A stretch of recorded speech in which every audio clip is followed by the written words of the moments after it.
Cette mise à jour est le fruit d'un travail de recherche scientifique mené au niveau international par le Centre mondial de référence des premiers secours au sein de l'ILCOR et de l'Evidence Group de la Fédération internationale de la Croix-Rouge. Ce travail qui a été repris par la Direction générale de la sécurité civile et de la gestion de crise, grâce à la participation des médecins conseillers nationaux de la Croix-Rouge française, aux nombreuses réunions de la commission scientifique du Comité national de protection civile, commission qui a validé le texte final. La rédaction de la mise à jour du guide pratique PSE pour la Croix-Rouge française a été réalisée par le Centre mondial de référence des premiers secours et le Pôle santé national, avec la participation des formateurs du pôle formation, de la direction des activités bénévoles et de l'engagement. Le guide pratique PSE est à la disposition à la fois des équipiers secouristes, mais aussi des formateurs depuis la médiathèque. Il vous sera utile à la fois pour vous mettre à jour ou pour, en ce qui concerne les formateurs, être suivi lors de vos formations.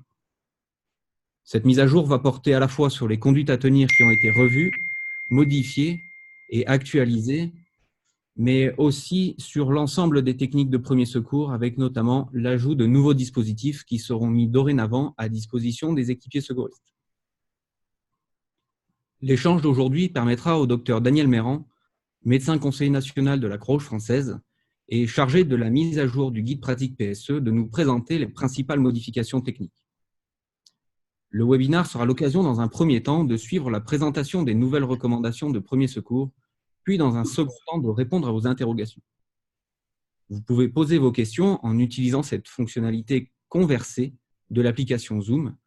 Cette vidéo sera enregistrée et disponible en replay depuis l'intranet de la Croix-Rouge française. Le webinaire se terminera par un questionnaire qui vous sera transmis par mail portant sur les principales modifications techniques. Nous vous demandons de répondre aux 10 questions posées et nous reviendrons vers vous sur ces notions lors de votre formation continue. Merci de votre présence, de votre écoute active et de vos éventuelles questions. Et donc, je cède la parole à Daniel Méran pour l'exposer sur les principales recommandations. Bonjour à tous. Donc, je vais débuter cette présentation. Donc, je remercie Julien, Louis-Marie et toute son équipe donc, de l'organisation de cette diffusion de ces nouvelles recommandations 2018. Nous avons pris le choix, effectivement, dans un premier temps, de faire une présentation au webinaire, ce qui permet de laisser plus de temps ensuite aux exercices pratiques pendant la formation continue. Cette année a vu une mise à jour donc, de notre guide. Elle porte à peu près sur un peu plus de la moitié du guide. Dans le nouveau guide qui sera mis à votre disposition, vous aurez certaines fiches qui n'ont pas changé, donc qui n'ont pas été mises à jour. Et puis ensuite, vous aurez des nouvelles fiches, d'ailleurs que vous repérerez parce qu'elles ont le design de la nouvelle charte Croix-Rouge, qui, elles, ont nécessité une mise à jour. En ce qui concerne la rédaction de ces fiches, on les a revues à la fois sur la forme et sur le fond. Comme l'a dit Julien, elles sont vraiment le fruit d'un consensus médical qui ont été faits à partir des recommandations internationales auxquelles nous-mêmes avons participé et aux différentes données actualisées de la science qui proviennent des grands organismes nationaux, notamment et européens. Cependant, de temps en temps, les données de la science ne permettent pas toujours, en fait, de définir une seule façon de procéder. Elles peuvent nous donner plusieurs solutions ou parfois des choix. Dans ce cas, la commission scientifique, d'une part, du comité de protection civile qui travaille pour la DGS-CGC ou le pôle santé, finalement, ont choisi telle ou telle conduite à tenir en fonction, la plupart du temps, de l'expertise que l'on a sur le sujet. Certaines techniques ou conduites à tenir qui ont aussi fait l'objet d'une mise à jour ne sont pas forcément abordées ou décrites dans cette présentation, ou alors, dans certains cas, il n'y en avait pas suffisamment de preuves scientifiques pour les modifier. À ce moment-là, elles n'ont pas été modifiées. En ce qui concerne cette mise à jour, nous allons voir donc qu'elle ne porte pas sur la totalité, mais sur certains chapitres. Les chapitres des principes généraux d'anatomie, de physiologie et de bilan n'ont pas fait l'objet de modifications. Ils feront l'objet de modifications en 2019, donc nous reverrons l'année prochaine, j'allais dire, pour cette mise à jour. Et les conduites, les modifications ont porté actuellement, en tout cas sur l'année 2018 et donc cette année, sur les conduites à tenir ainsi que sur les techniques et matériels. Je vous rappelle que nos fiches sont classées par version. Ces versions sont composées de 3 chiffres. Lorsque le dernier chiffre change, Par exemple, lorsqu'il passe de la version 1.1.1 à 1.1.2, c'est en règle générale des corrections orthographiques ou grammaticales dont l'objet s'affiche. Ce n'est pas majeur en ce qui concerne les changements. Lorsqu'il s'agit du chiffre du milieu qui est incrémenté de un niveau, c'est que l'on a habituellement des modifications, peut-être dans les conduites à tenir, rarement sur les techniques. Il suffit donc d'en informer nos équipiers et les personnes qui sont amenées soit à enseigner les techniques, soit à les utiliser, pour qu'ils soient au courant de la modification, par contre, d'une conduite à tenir. Enfin, pour terminer, lorsque l'on change le premier chiffre, habituellement, c'est une mise à jour profonde qui est effectuée, et parfois avec l'apparition de nouvelles techniques ou un changement de technique qui, la plupart du temps, doit être envisagé, notamment en formation continue. On a 2 fiches nouvelles en conduite à tenir, on les verra, et 4 fiches techniques qui ont été aussi rajoutées à cet enseignement. Nous allons débuter, donc, je vous l'ai dit, par les conduites à tenir. Le chapitre protection et sécurité a été revu. D'une part, on parle d'une part du masque de poche ou des écrans faciaux que vous connaissez bien, parce que certains en ont déjà en leur possession, soit, j'allais dire, dans leur poche ou à leur ceinture, la plupart du temps. Il faut savoir que ces masques de poche ou écrans faciaux, même s'ils permettent de limiter une certaine répulsion à la réalisation de ventilation artificielle par des méthodes orales, ils n'ont pas montré leur preuve d'efficacité en matière de diminution de transmission de maladies infectieuses. Donc, on ne peut pas les recommander en équipe, et on recommande en équipe d'utiliser les incubateurs manuels. Lors de la contamination, on précise qu'il y a une pénétration de germes à l'intérieur de l'organisme, mais il faut penser aussi que les germes peuvent être simplement déposés, par exemple sur la peau, sans forcément pénétrer à l'intérieur de l'organisme, notamment lorsque vous avez la présence de puces ou de gales, de punaises de lit, etc. D'ailleurs, certaines de ces parasites font l'objet de procédures particulières à la Croix-Rouge française que vous devez connaître. Enfin, il faut rappeler que le port de gants protège le secouriste lors des contaminations, non seulement par le sang, comme c'était écrit dans les anciennes fiches, mais aussi, bien sûr, pour tous les liquides biologiques, dont notamment aussi les urines, la salive, etc.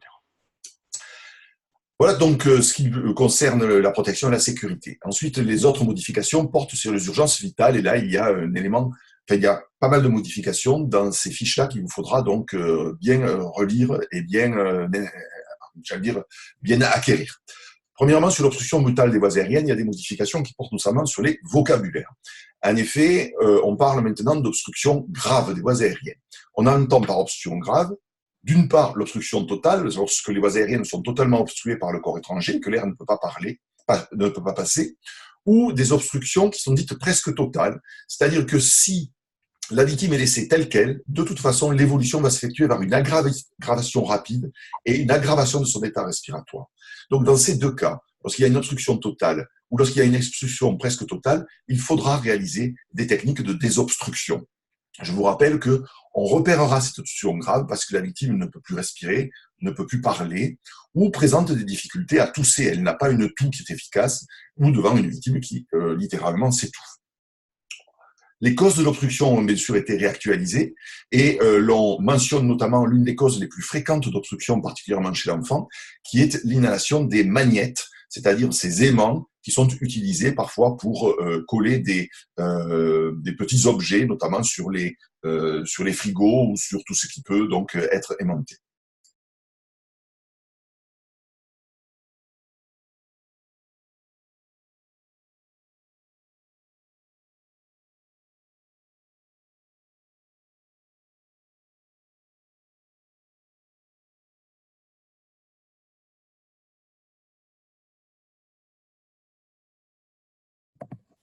Daniel, c'est Louis-Marie, je me permets d'intervenir dans le webinaire. Tu as coupé ton micro, je pense, par maladresse. Il faudrait que tu le réactives.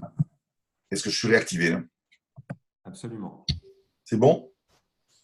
Alors, attendez que je revienne un petit peu en arrière. Voilà. Donc, j'en étais donc aux obstructions partielles pour vous rappeler que dans ces cas-là, on ne pratique pas de technique de désobstruction.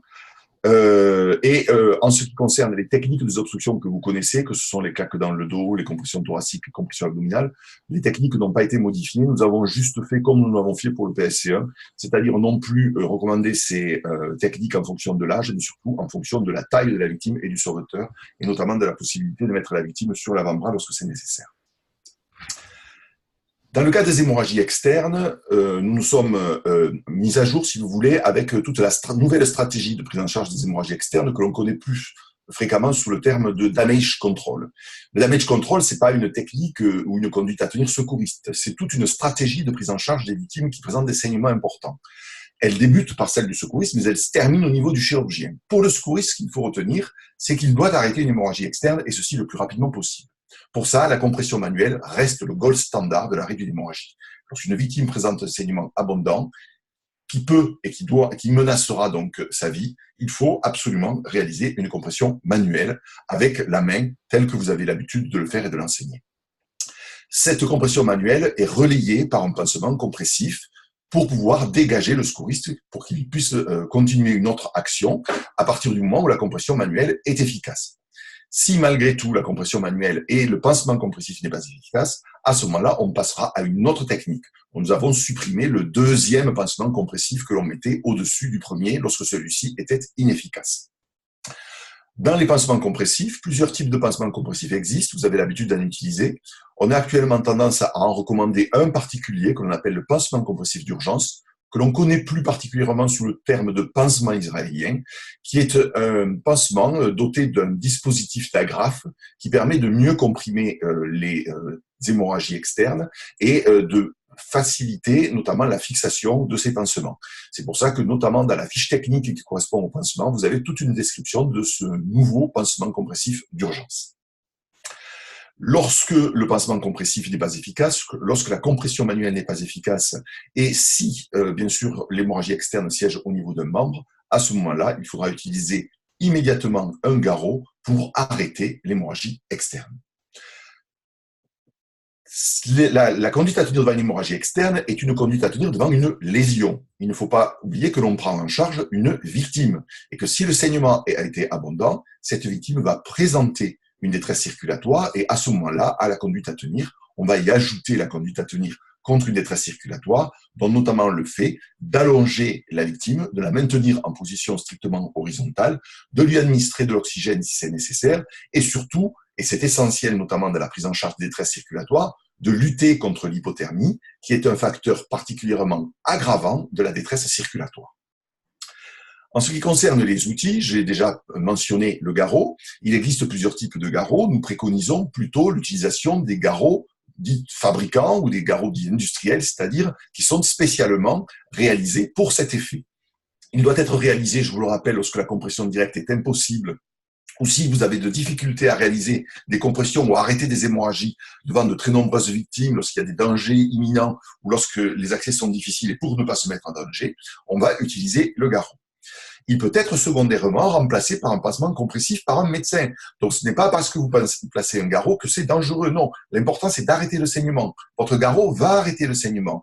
Après, secondairement, quelques minutes, quelques dizaines de minutes après, un médecin pourra remplacer votre garrot par un pansement compressif sans conséquence pour la victime. Donc, il ne faut pas avoir peur d'aller directement au garrot dans des situations très particulières que nous venons de citer.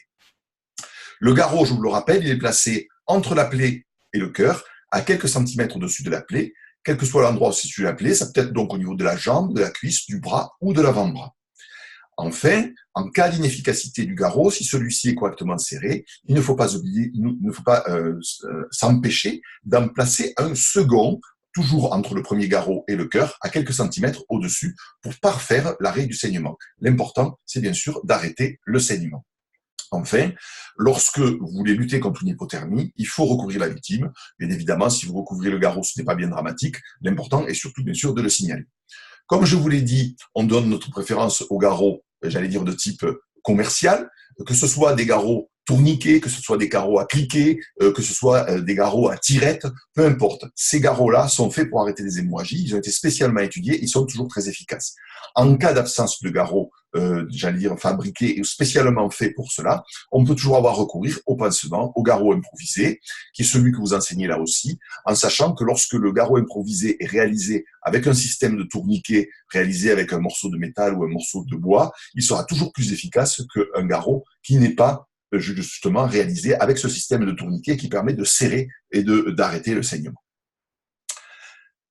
Arrive comme nouvelle technique l'utilisation des pansements imprégnés de substances hémostatiques. Jusqu'à maintenant, ces pansements étaient réservés aux médecins, aux infirmiers.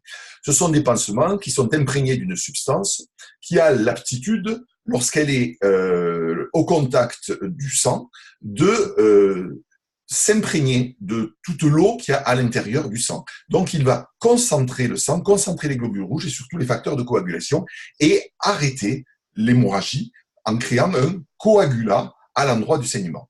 Donc, ces pansements imprégnés de substances hémostatiques sont utilisés si le garrot, bien sûr, est impossible à mettre en place, particulièrement au niveau de la racine des membres, c'est-à-dire au niveau du creux axillaire pour le membre supérieur ou au niveau du pli de l'aine pour le membre inférieur.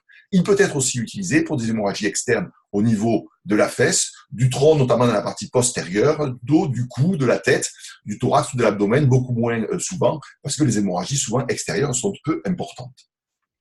Le principe consiste à utiliser ce pansement. C'est un pansement qui est soit constitué d'une bande enroulée, soit d'une bande qui est placée en accordéon à l'intérieur de son logement. Ce pansement, il faut vraiment le mettre au contact, j'allais dire, de la plaie vasculaire. Donc, il faut vraiment le faire pénétrer à l'intérieur de la plaie. Il faut donc le bourrer à l'intérieur de la plaie. Plus il va au contact de la plaie vasculaire, plus il va constituer un coagulat, un caillot, au niveau de la plaie du vaisseau, et donc être beaucoup plus efficace. Donc, il faut vraiment bourrer la plaie avec ce pansement. Une fois que vous avez fait cela, vous le maintenez pendant environ 3 minutes pour voir si le saignement s'est bien arrêté, plus si le saignement ne se stoppe pas assez rapidement. Et dès que le saignement est arrêté, si le secouriste veut se libérer, il peut à ce moment-là continuer à maintenir le pansement, j'allais dire, le pansement imprégné de substances hémostatiques par un pansement classique qu'il réalisera par exemple avec un pansement compressif, j'allais dire unique ou autre. Changeons de sujet après les hémorragies, passons à l'arrêt cardiaque. Il n'y a pas de grande et de profonde modification dans l'arrêt cardiaque. On insiste quand même sur les techniques de reconnaissance de l'arrêt cardiaque, notamment par téléphone. Cela concerne bien sûr surtout, par exemple, les pompiers, les centres de traitement de l'alerte qui prennent les appels téléphoniques. Ils doivent non seulement détecter l'arrêt cardiaque, mais il leur faut aussi faire réaliser à la personne qui appelle le massage cardiaque et éventuellement les orienter vers un défibrillateur. Il y a des nouvelles techniques qui existent, il y a un développement d'applications particulières pour essayer de trouver des sauveteurs et des défibrillateurs pour réaliser ces gestes de premier secours par les premiers témoins. Ça, c'est surtout effectivement le rôle des centres de traitement des alertes, des sapeurs-pompiers ou des SAMU. La reconnaissance des signes de l'arrêt cardiaque est simplifiée dans le vocabulaire. On ne parle plus de victime inconsciente, on parle plutôt d'une victime qui ne répond pas quand on la stimule, qui ne bouge pas, qui est inerte, ou qui ne répond pas quand on l'appelle. Deuxièmement, une victime qui ne respire plus ou qui a une respiration anormale doit être considérée comme étant une victime en arrêt cardiaque. Vous devez à ce moment-là débuter la réanimation cardio-pulmonaire. On ne doit pas mettre plus de 10 secondes pour diagnostiquer un arrêt cardiaque. Il faut agir très vite. En cas de doute, vous le savez, on fait comme si, c'est-à-dire il faut débuter la réanimation cardio-pulmonaire. Pour cela, vous devez réaliser immédiatement les compressions thoraciques. C'est le geste le plus salvateur dans l'arrêt cardiaque. Et dès qu'elles sont débutées, il faut surtout ne pas les interrompre. Donc, vous serez obligé de les interrompre quand? Uniquement pour la délivrance d'un choc électrique et secondairement lorsque vous associerez les insufflations aux compressions thoraciques, c'est-à-dire lorsque vous effectuerez 30 compressions pour 2 insufflations. Naturellement, vous mettrez en œuvre le DAE tout en continuant de comprimer le thorax et vous essayez de coller les électrodes en continuant de comprimer le thorax. Et lorsque le choc a été délivré, il faut immédiatement reprendre les compressions thoraciques, même sans attendre d'ailleurs que le défibrillateur vous le dise. On rappelle que pour les compressions thoraciques, c'est excessivement fatigant, que la fatigue diminue leur efficacité et qu'il faut relier les sauveteurs toutes les 2 minutes. Si l'ARCP est efficace et que la victime commence à reprendre des signes de vie, à ce moment-là, on va interrompre la RCP. Donc, vous voyez que la réanimation cardio-pulmonaire, on va l'interrompre quand la victime va présenter des signes de vie, si elle bouge, si elle ouvre les yeux, si elle respire normalement. Donc, quand vous avez débuté une réanimation cardio-pulmonaire, il n'est plus nécessaire de reprendre le pouls toutes les 2 minutes ou après chaque choc comme on le faisait avant. Non, vous poursuivez la RCP et si la victime bouge, ouvre les yeux ou se met à respirer, c'est à ce moment-là éventuellement que vous allez vérifier le pouls et ensuite surveiller la victime en contrôlant sa respiration, en évaluant sa conscience, tout en gardant la victime sur le dos. car le risque de récidive de l'arrêt cardiaque est très fréquent dans les arrêts cardio-respiratoires soudains. Mettre la victime en PLS, s'apercevoir qu'elle est de nouveau en arrêt cardiaque, la remettre sur le dos, tout ça, ça complique. Et en plus, ça entraîne un retard à la réalisation de la réanimation cardio-pulmonaire. Donc, il faut éviter de le faire. Donc, si la victime récupère, on contrôle son pouls, on la surveille, on laisse le défibrillateur et on la laisse sur le dos, tout en surveillant notamment ses voies aériennes. Les compressions thoraciques sont réalisées à une amplitude de 5 cm sans dépasser 6. C'est un tiers de l'épaisseur chez l'enfant, soit 5 cm. Un tiers de l'épaisseur chez le nourrisson, soit 4 cm et non pas 5 cm comme c'est écrit ici dans la diapositive. Il faudra le changer, c'est donc 4 cm pour le nourrisson. Maintenant, si vous savez qu'en pratique, c'est très difficile effectivement d'évaluer réellement l'amplitude. C'est surtout intéressant pour les sociétés qui fabriquent des mannequins pour effectivement mettre des mannequins adaptés à ce que l'on attend dans la réanimation cardio-pulmonaire. On a gardé une seule technique dans la réanimation cardio-pulmonaire, celle où l'on croise les doigts de façon à bien surélever les doigts et ne pas appuyer sur le thorax. Et pour le nourrisson, plutôt préconiser la technique à 2 pouces plutôt que la technique à 2 doigts que l'on ne fait que lorsque l'on se retrouve seul. Dans cette technique à 2 pouces, on est en plus c'est beaucoup plus facile lorsqu'on réalise ceci en équipe, parce que vous en avez un qui est à la tête pour la ventilation et un qui est au pied pour la réanimation cardio-pulmonaire et éventuellement les autres, notamment l'équipe médicale qui peut agir tout autour de l'enfant. La fréquence, toujours supérieure à 100, quel que soit l'âge, sans dépasser 120 par minute. La recherche du pouls, je vous l'ai dit, elle n'est pas fondamentale que si l'on est habitué à le rechercher au pli de laine pendant la réanimation. En effet, pendant qu'on réalise une réanimation cardio-pulmonaire, il est toujours possible de prendre le pouls au pli de laine, mais je vous rappelle que l'on arrêtera la réanimation que lorsque la victime présentera des signes de vie. Vous pouvez utiliser les aides au massage cardiaque. On les utilise beaucoup dans les formations. Certains défibrillateurs, notamment, ont des métronomes intégrés qui permettent d'améliorer notamment la fréquence cardiaque. On voit apparaître notamment de plus en plus sur le marché des appareils aussi qui permettent de mesurer l'amplitude de la compression thoracique. On peut les utiliser même en intervention opérationnelle. Ça ne peut qu'améliorer en tout cas les techniques de réanimation cardio-pulmonaire. Enfin, quelques particularités. Si la victime est suspecte d'un traumatisme du rachis, il faut faire attention, limiter autant que possible les mouvements du cou et de la tête. Et comme on le verra tout à l'heure dans la prise en charge des traumatisés du rachis, il ne faut pas mettre systématiquement un collier cervical. L'important ici, c'est la réanimation. Si le pouls carotidien fémoral est perçu hors compression thoracique et que la ventilation reste absente ou anormale, c'est une situation qui est absolument, j'allais dire, assez non seulement rare, mais que l'on rencontre de plus en plus souvent. En effet, on a de plus en plus de personnes de témoins qui réalisent des techniques de massage cardiaque externe. Et lorsque vous arrivez, la victime pratiquement n'a jamais arrêté, j'allais dire, son cœur, puisque les secouristes ou les premiers témoins, surtout, ont réalisé du massage cardiaque. Ce qui fait que souvent, on a une perfusion cérébrale et vous avez des cerveaux qui continuent à indiquer aux muscles respiratoires qu'il faut respirer. Et donc, on a parfois des patients qui ont une respiration, même sous massage cardiaque, parce qu'on n'a jamais arrêté de les masser et ils ont été massés dès la première minute. Et ceci est assez particulier. Si vous arrêtez le massage cardiaque, vous apercevez très rapidement, d'abord, la conscience ne revient pas, la ventilation va s'arrêter. Mais par contre, si vous prenez un pouls, vous n'avez pas de pouls. Donc c'est une situation qui est quand même relativement rare, difficile en plus à identifier, mais qu'il est important de connaître, notamment dans les réseaux de secours. Et enfin, si la victime reprend une respiration normale ou bouge, et je vous en ai parlé d'ailleurs tout à l'heure, arrêtez la RCP, réalisez un bilan d'urgence, et comme je vous l'ai dit, il faut laisser la victime sur le dos et se tenir prêt à reprendre les manœuvres de réanimation en raison, comme je vous l'ai dit, du risque majeur de récidive de l'arrêt cardiaque. Autre chapitre portant sur les détresses, c'est la détresse circulatoire. On a clarifié dans les fiches techniques les mécanismes, la description des signes, et on insiste notamment, je vous l'ai dit tout à l'heure, dans la détresse circulatoire, sur l'hypothermie. Ça, c'est tout le travail qu'on a fait sur le damage control, qui nous ont montré l'importance de l'hypothermie, qui est un facteur particulièrement aggravant. Quand on pense à hypothermie, pour lutter contre justement cette déperdition de température, il ne suffit pas de mettre une couverture isotherme. Ça veut dire aussi qu'il faut isoler la victime du sol. Et donc, le mieux, la mettre effectivement sur une zone où elle n'aura pas, lorsqu'elle est au contact du sol, ne deviendra pas froide. Donc, il faut voir l'envelopper dans des couvertures. Donc, il y a des techniques aussi qui sont décrites dans le guide sur les techniques de lutte contre l'hypothermie. Un saignement peu important, bien sûr, n'impose pas d'allonger systématiquement la victime. Hémorragie externe ne veut pas dire forcément détresse circulatoire. Si le saignement, même s'il est important dans les quelques secondes et s'il est arrêté de suite, il n'y aura pas de perte de sang, donc il n'y aura pas de détresse circulatoire. Vous pouvez très bien, si l'hémorragie externe survient, par exemple, devant vous, appuyer sur la plaie qui saigne, arrêter le saignement et puis garder la victime, la faire marcher quelques mètres pour éventuellement l'allonger plus loin. Donc ce n'est pas forcément du systématique. Deuxième élément, c'est la détresse respiratoire, deuxième détresse après la détresse circulatoire.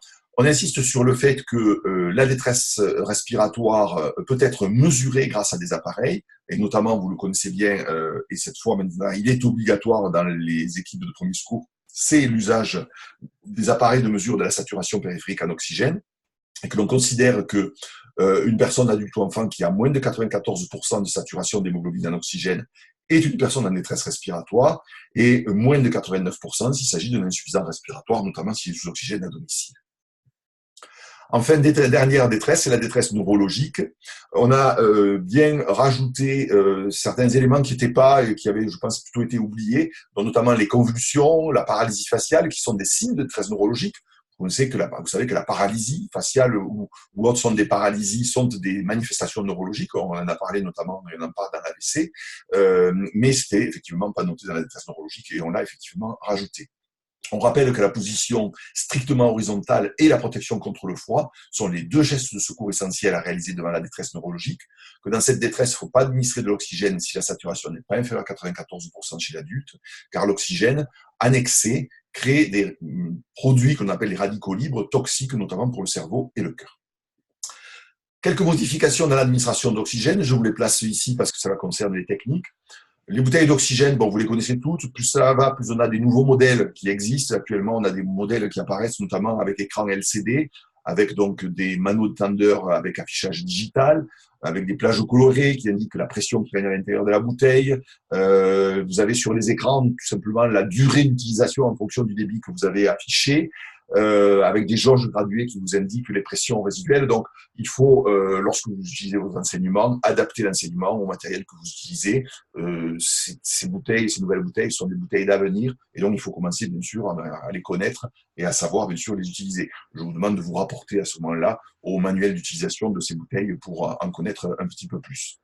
Mais par contre, on insiste sur le fait, car l'analyse de tous les accidents des secouristes que l'on a eus en intervention, et qui proviennent donc des bouteilles d'oxygène, sont souvent liées à des bouteilles qui ont été défectueuses ou qui ont reçu des chocs. Donc, toute bouteille qui a chuté ou qui présente une anomalie ou une défaillance, ne l'utilisez plus. Vous devez, quelle que soit la pression résiduelle, la rapporter au responsable chargé de l'oxygène. Et comme ce sont souvent des bouteilles en location, elles vous seront remplacées par des bouteilles qui sont neuves ou qui ne sont pas finalement détériorées. En ce qui concerne l'inhalation d'oxygène, on rappelle donc l'indication de l'administration d'oxygène.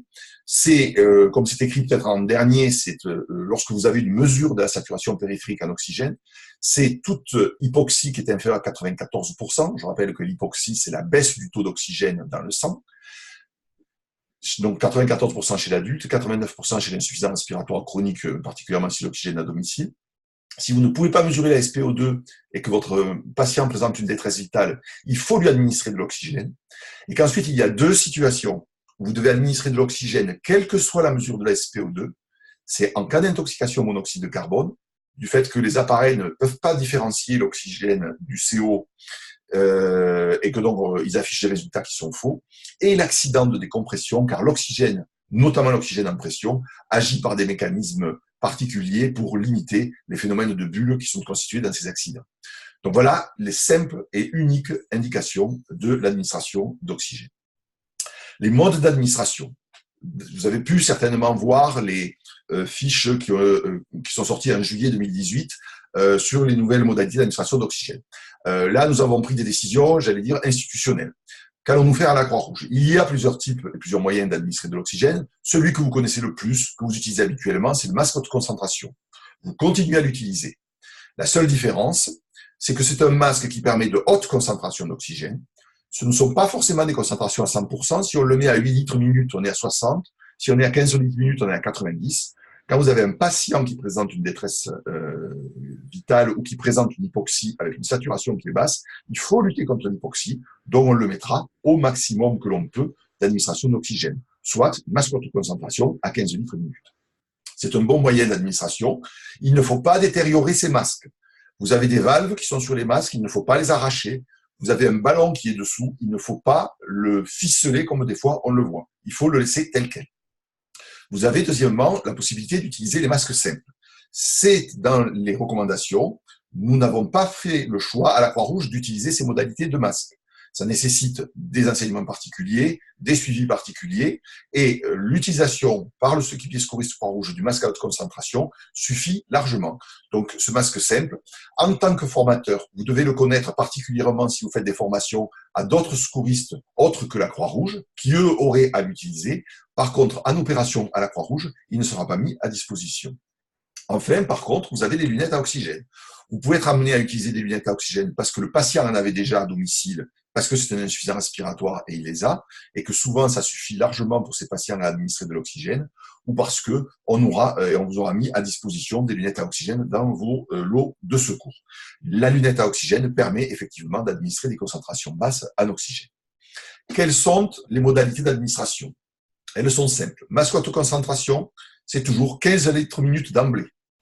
Si vous êtes en dessous de 94%, lorsque vous avez le débit, lorsque vous avez plutôt la saturation périphérique qui augmente et qui rentre dans la plage des 94 et 98%, à ce moment-là, vous pouvez diminuer le débit au fur et à mesure qu'elle augmente.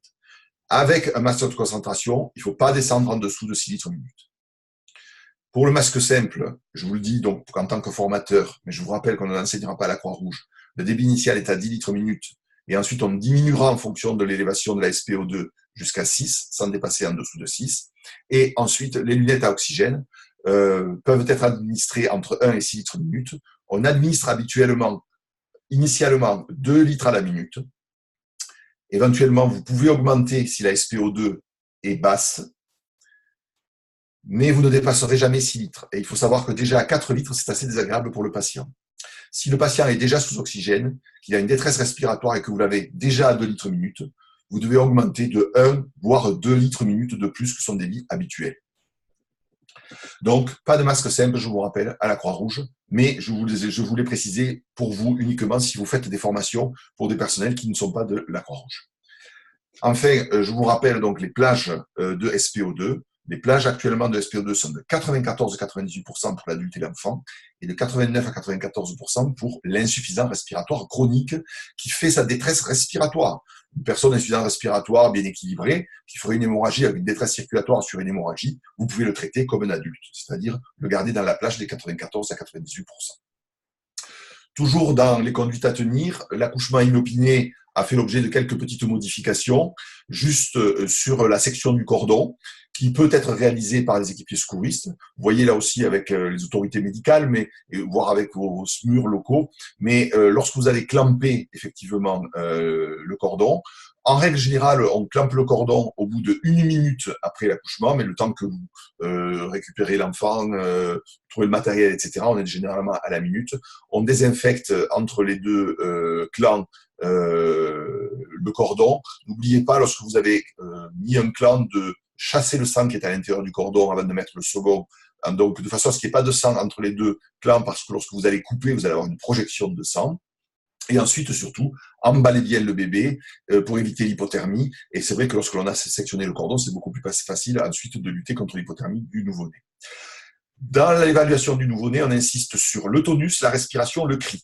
Un enfant qui va bien, c'est un enfant qui est tonique, qui respire et qui crie.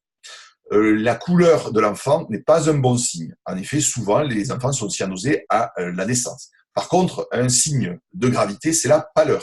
Un enfant très pâle à la naissance, c'est pas normal. Habituellement, ils sont plutôt bleus que plutôt blancs. En règle générale, c'est qu'il y a eu une hémorragie ou un problème d'hémorragie pendant la naissance.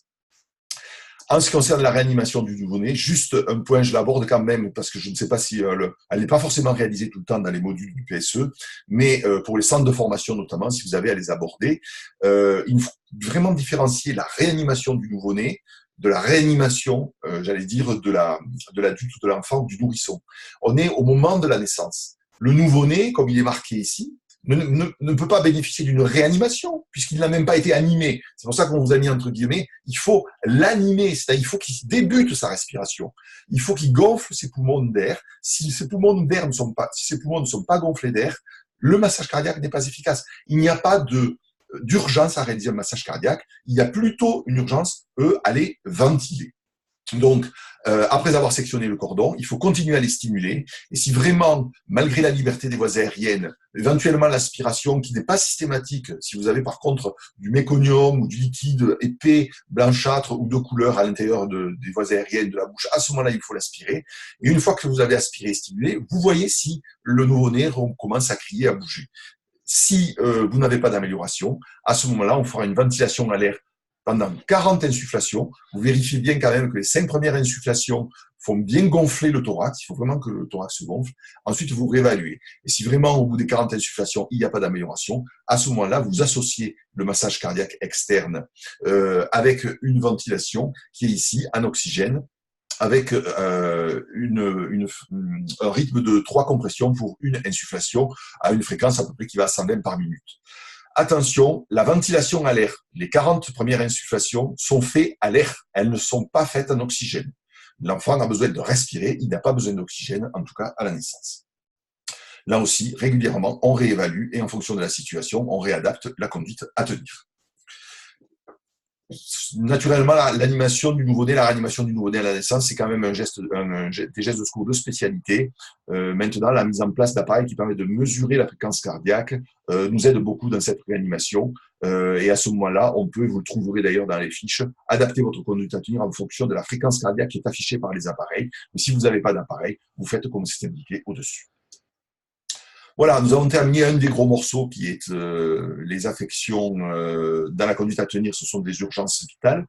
Et nous avons effectué quelques modifications qui consistent donc, qui portent sur les affections médicales. Dans ces affections médicales, les malaises et aggravations ont été un petit peu toilettés, j'allais dire. On a repris un petit peu les causes en reprécisant bien qu'un malaise a une cause, c'est une maladie, c'est-à-dire que la cause est interne à l'organisme. Une exposition à la chaleur, l'exposition au froid, la prise d'un toxique, ce n'est pas une maladie, ce n'est pas un malaise. C'est une intoxication, ou c'est une hypothermie accidentelle, ou une hyperthermie accidentelle, ou à l'effort, mais ce n'est pas une maladie. Enfin, on a insisté sur l'importance de la mesure de la glycémie. La glycémie, même si ce n'est pas indiqué actuellement dans les fiches, puisque nous n'avons pas revu la partie sur le bilan, vous pouvez l'introduire maintenant dans le bilan complémentaire. Et elle est intéressante, notamment dans les malaises, car une grande quantité des malaises sont liées à des baisses du taux de glycémie. Donc, on recherchera cette glycémie lorsqu'il existe un malaise.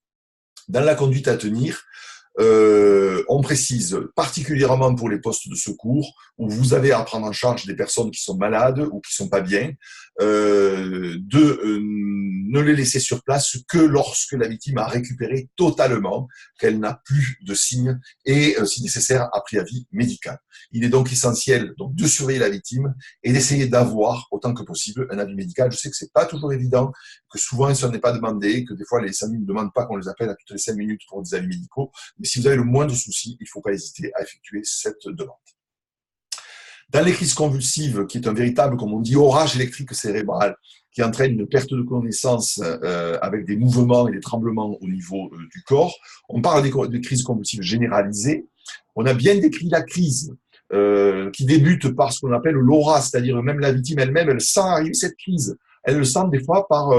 elle sent une odeur très particulière, ou elle a une sensation particulière, mais elle sait que quand elle a cette sensation ou cette aura, elle va faire la crise.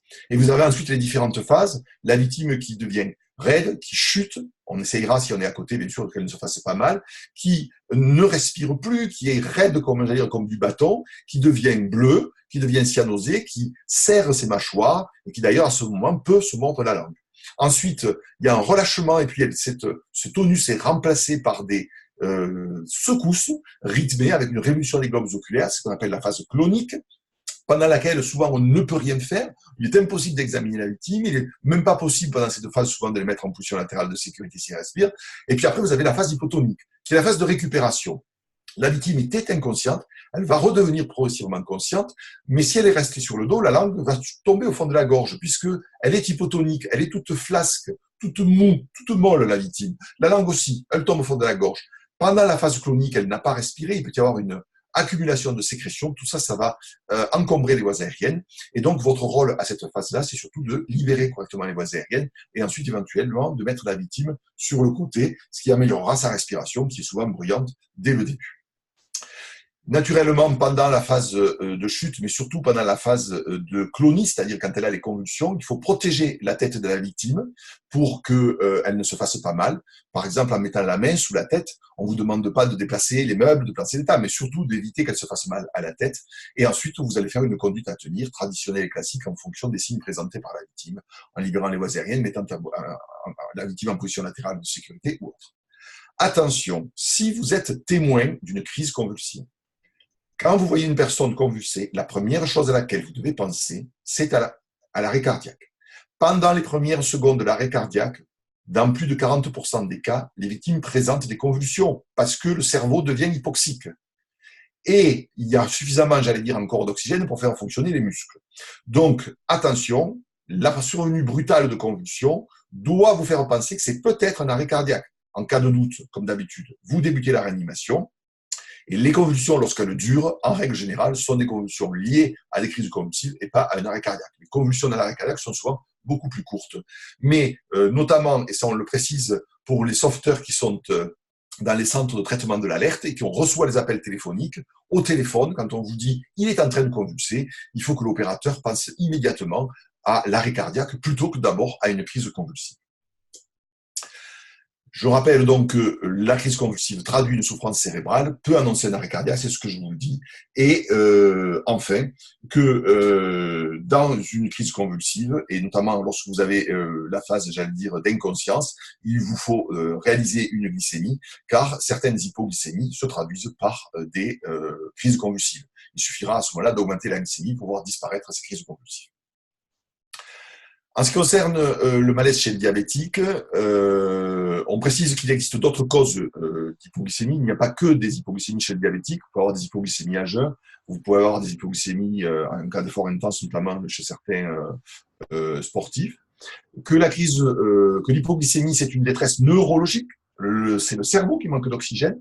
Ça va donc donner des pertes de connaissance, des crises convulsives ou des troubles qui sont des troubles à type de vertige au début, de sueur, de pâleur, tout ça, ce sont des manifestations neurologiques. Et si bien que lorsque vous avez une perte de connaissance, des crises convulsives, mais aussi une suspicion d'AVC, ou un malaise chez un diabétique, un malaise à l'effort et à jeun, on l'a dit, ou des troubles du comportement, c'est-à-dire lorsque vous avez une détresse neurologique, il faut penser à mesurer la glycémie, car on a bien souvent une hypoglycémie qui est à l'origine de ces signes. Je vous rappelle que dans l'hypoglycémie, il faut surtout ne pas oublier, lorsque vous faites une mesure de la glycémie, de transmettre les unités de mesure, car il existe plusieurs types d'appareils. On considère que la victime est en hypoglycémie si sa glycémie est inférieure à 3,3 millimoles par litre, ce qui correspond à peu près à 0,6 g par litre ou 60 mg par décilitre. La crise d'asthme, c'est quelque chose que l'on rencontre souvent, notamment dans les postes de secours où les personnes présentent des crises d'asthme sont souvent d'ailleurs asthmatiques connus et en plus ont oublié leurs médicaments. Qu'est-ce que c'est l'asthme? C'est un rétrécissement brutal des petites bronches qui sont juste avant les alvéoles, rétrécissement parce qu'elles se contractent grâce aux muscles qui sont à l'intérieur, mais aussi parce qu'elles s'épaississent, parce qu'il y a souvent une inflammation. La cause la plus fréquente, c'est l'allergie. Donc, tout contact avec l'allergène peut faciliter les crises d'asthme. Si la crise d'asthme est une crise d'asthme liée à un allergène et que cet allergène est connu et que la victime a été susceptible d'être exposée ou qu'elle est toujours exposée à cet allergène, il va falloir donc limiter ce contact et on appliquera la conduite à tenir devant une détresse respiratoire puisque la lésion siège au niveau des bronchioles, c'est-à-dire au niveau de la respiration. Et surtout, comme d'ailleurs dans les autres affections médicales, on va le revoir, il faut aider la victime à prendre son médicament. Ces médicaments permettent de lutter contre la contraction des bronchioles, contre l'inflammation des bronchioles. Ces médicaments doivent être administrés très précocement. Ce sont des sprays. Ils peuvent être administrés soit directement, soit par l'intermédiaire de chambres à inhalation. Il faut expliquer et décrire comment administrer ces médicaments à une victime, car dans certains cas, des fois, les patients ont du mal à se les administrer. Mais c'est important, il faut pouvoir administrer ces médicaments prescrits à ces victimes qui ont des crises d'asthme et qui ont oublié leurs médicaments ou qui l'ont avec eux. Vous avez donc, et je vous ai mis ici deux diapositives que vous retrouverez, puisque le diaporama sera à votre disposition, qui vous permettent d'expliquer effectivement comment administrer un spray. Ce spray, que ce soit un spray donc de bronchodilatateur ou de corticoïdes par inhalation, c'est le même système.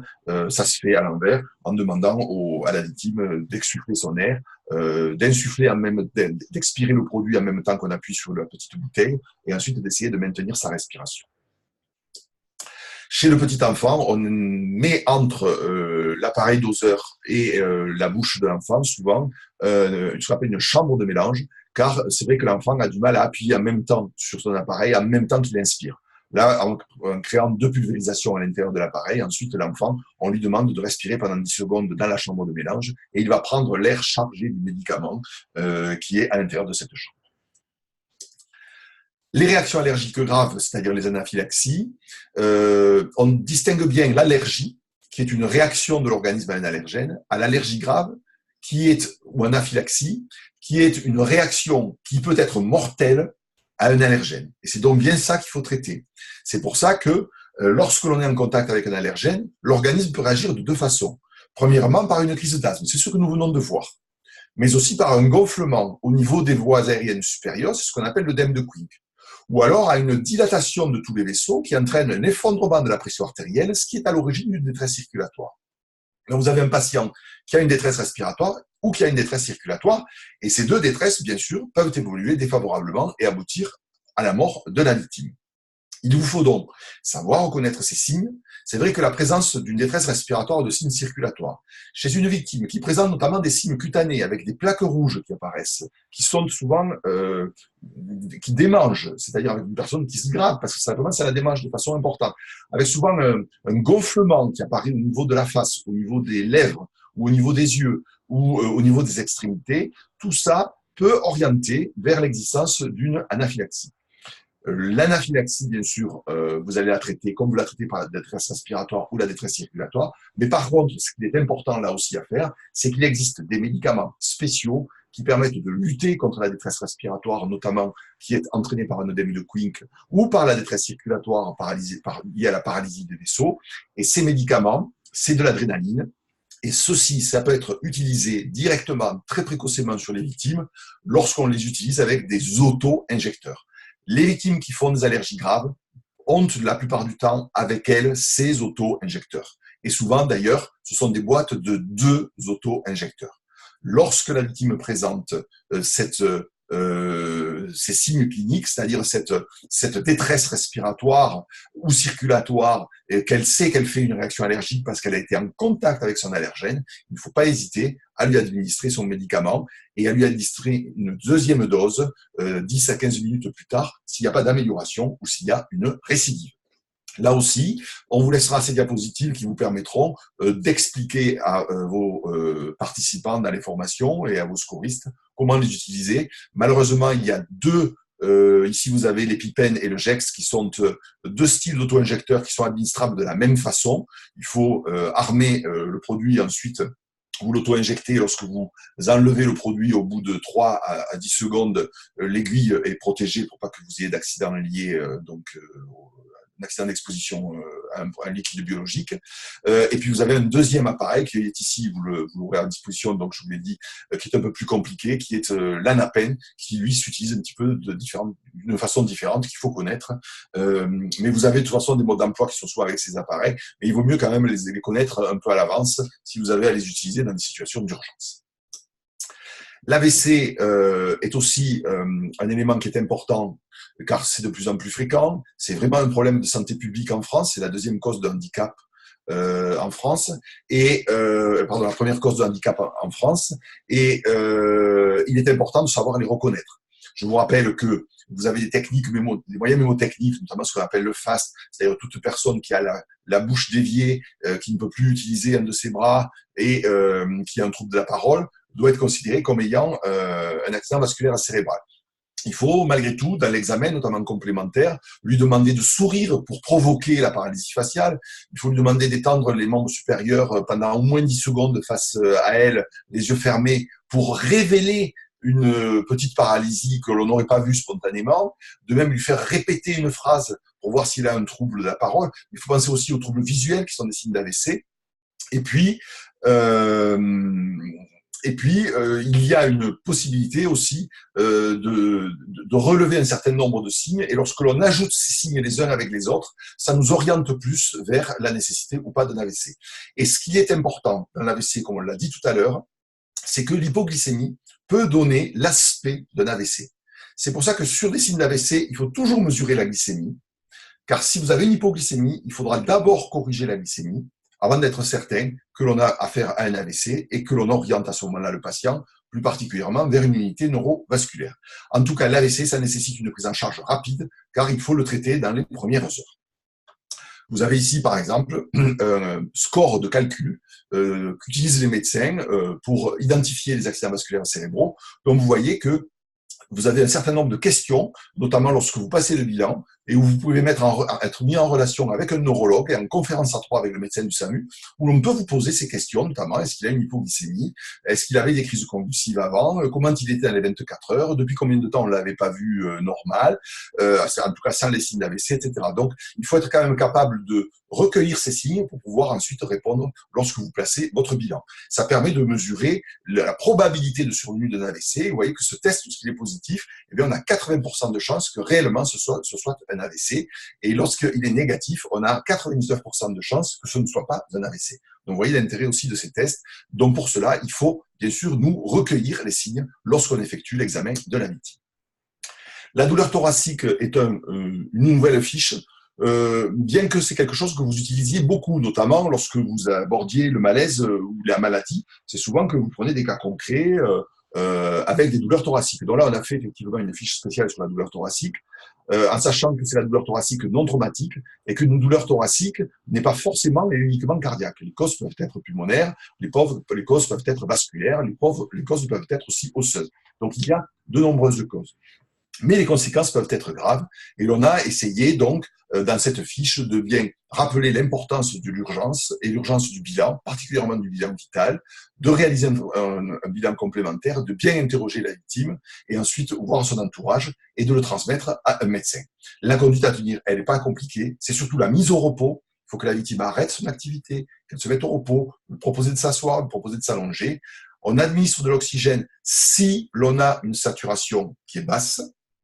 L'administration de médicaments, si la victime doit prendre un médicament lorsqu'elle a sa douleur thoracique, et ensuite vous prenez en charge toutes les détresses comme vous avez l'habitude de les prendre.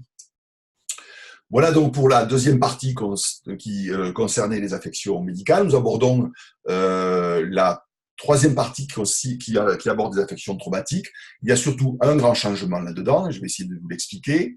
Conduite à tenir pour les plaies, pas très compliqué, si ce n'est que à la Croix-Rouge, en tout cas, lorsqu'on traite une plaie simple, on la traite à l'eau. L'eau est le meilleur antiseptique. On a fait des études comparatives de désinfection de plaies à l'aide d'eau versus à l'aide d'antiseptiques. Pas de différence. L'eau nettoie aussi bien, voire j'allais dire même mieux, que les antiseptiques. Il vaut mieux à l'eau, avec un courant d'eau, de façon à nettoyer, à enlever notamment, à laver d'ailleurs la plaie dans un premier temps et à enlever tous ces petits détritus qui pourraient être à l'intérieur de la plaie et qui vont aggraver l'infection. D'où l'intérêt de l'eau qui semble être l'un des meilleurs antiseptiques que l'on ait. Dans la plaie grave, on rappelle que la plaie thoracique doit être recouverte par un pansement, mais attention, pas la plaie thoracique. Attends, je crois que je me suis trompé. Les plaies, on les recouvre de pansement, mais attention, la plaie thoracique, pas systématiquement, et je vais y revenir tout à l'heure. C'est une exception dans le traitement des plaies graves. Les brûlures, je vais être très court parce que on n'a pas changé grand-chose. On insiste sur l'importance là aussi du recueil d'informations. Je vous rappelle que la brûlure grave qui est supérieure à la paume de la main, c'est un procédé qui est utilisé en secourisme, en premier secours civique. Vous pouvez avoir des brûlures de 5 à 10%, et même chez l'adulte, même si ce sont des brûlures qui sont effectivement graves, c'est pas forcément des brûlures qui nécessitent la présence d'un médecin. Donc, ce qu'il faut, c'est surtout recueillir l'étendue, la profondeur, la localisation, de passer un bilan, et souvent on vous donnera des consignes pour savoir si la victime, vous la transportez directement aux urgences, dans un centre spécialisé, ou si éventuellement on accompagnera le transport d'un médecin. Donc, ce n'est pas du systématique. Par contre, l'important, c'est le refroidissement et il faudra relire bien correctement donc, le refroidissement. Le refroidissement, il est immédiat pour toute brûlure lorsqu'on vient de se brûler, mais après, le refroidissement, il ne se fait qu'en fonction de l'étendue de la brûlure. En ce qui concerne le traumatisme de la colonne vertébrale, c'est un des points les plus importants de la modification donc, de cette recommandation de 2018. D'abord, on a changé un petit peu de sémantique et c'est là qui est, j'allais dire, qui est le plus compliqué à comprendre. Vous prenez en charge une victime, elle a été victime d'un traumatisme, et bien souvent vous vous dites oui, mais elle a peut-être une lésion au niveau du rachis. Donc, vous êtes obligatoirement rentré dans la partie, ce qu'on appelle suspicion de lésion du rachis. Vous regardez la victime, vous l'examinez, vous pouvez suspecter qu'elle a une lésion du rachis. Mais c'est pas parce que l'on suspecte une lésion du rachis qu'il va falloir l'immobiliser. On sait maintenant que l'immobilisation peut entraîner des effets secondaires. Donc, il faut immobiliser une lésion du rachis que si l'immobilisation sera bénéfique au patient, mais que cette immobilisation n'amène pas plus d'effets secondaires que la lésion qu'il présente. D'où la différence entre suspicion du rachis et décision d'immobilisation. Et pour ça, on vous a mis un système d'algorithme ou d'ABAC qui vous permettra de décider de l'immobilisation ou pas d'une victime. On précise dans la sémantique qu'il y a 3 termes différents. Il y a le terme dit de stabilisation. Stabiliser un rachis cervical, c'est demander à la victime de ne pas bouger la tête, de regarder droit devant elle et éventuellement de maintenir sa tête à 2 mains, placées de part et d'autre, donc comme vous avez l'habitude de le faire. Restreindre les mouvements, c'est que l'on va utiliser du matériel pour limiter les mouvements du rachis. Ce matériel, c'est les blocs de tête, c'est-à-dire un appareil que l'on appelle un immobilisateur de tête, qui est composé de 2 blocs qui seront mis de part et d'autre de la tête, avec une semelle qui est glissée sous la tête. Ceci permet de limiter les mouvements de la tête comme si vous la mainteniez à 2 mains. L'intéressant, c'est que ça libère bien sûr le sauveteur si vous remplacez les mains du sauveteur par un cale-tête. Enfin, troisièmement, vous pouvez restreindre les mouvements du rachis par la mise en place d'un collier cervical, qui malheureusement peut avoir des effets secondaires. Et enfin, vous avez le terme d'immobilisation du rachis quand on mettra la victime dans un matelas coquille, par exemple. Donc, 3 termes. Stabiliser avec les mains ou quand la victime ne bouge pas, restreindre à l'aide de blocs de tête ou éventuellement, dans certains cas, d'un collier cervical, ou immobiliser en utilisant un matelas immobilisateur à dépression. Le bilan circonstanciel est très important. Il va falloir rechercher les âges et les antécédents de la victime, le mécanisme de l'accident, on va y revenir, leur association à un traumatisme pénétrant, je vais y revenir là aussi. Pourquoi ? Parce que une victime qui a un traumatisme du thorax, c'est-à-dire une plaie du thorax, qui a une plaie du cou, ne doit pas être immobilisée, en tout cas sur décision secouriste.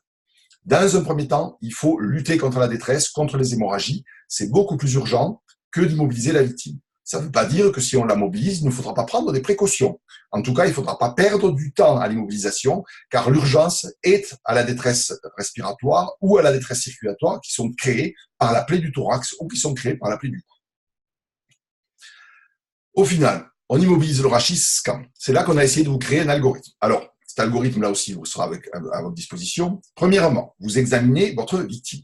Est-ce qu'on peut avoir confiance aux réponses de la victime ? Il y a des situations où c'est difficile.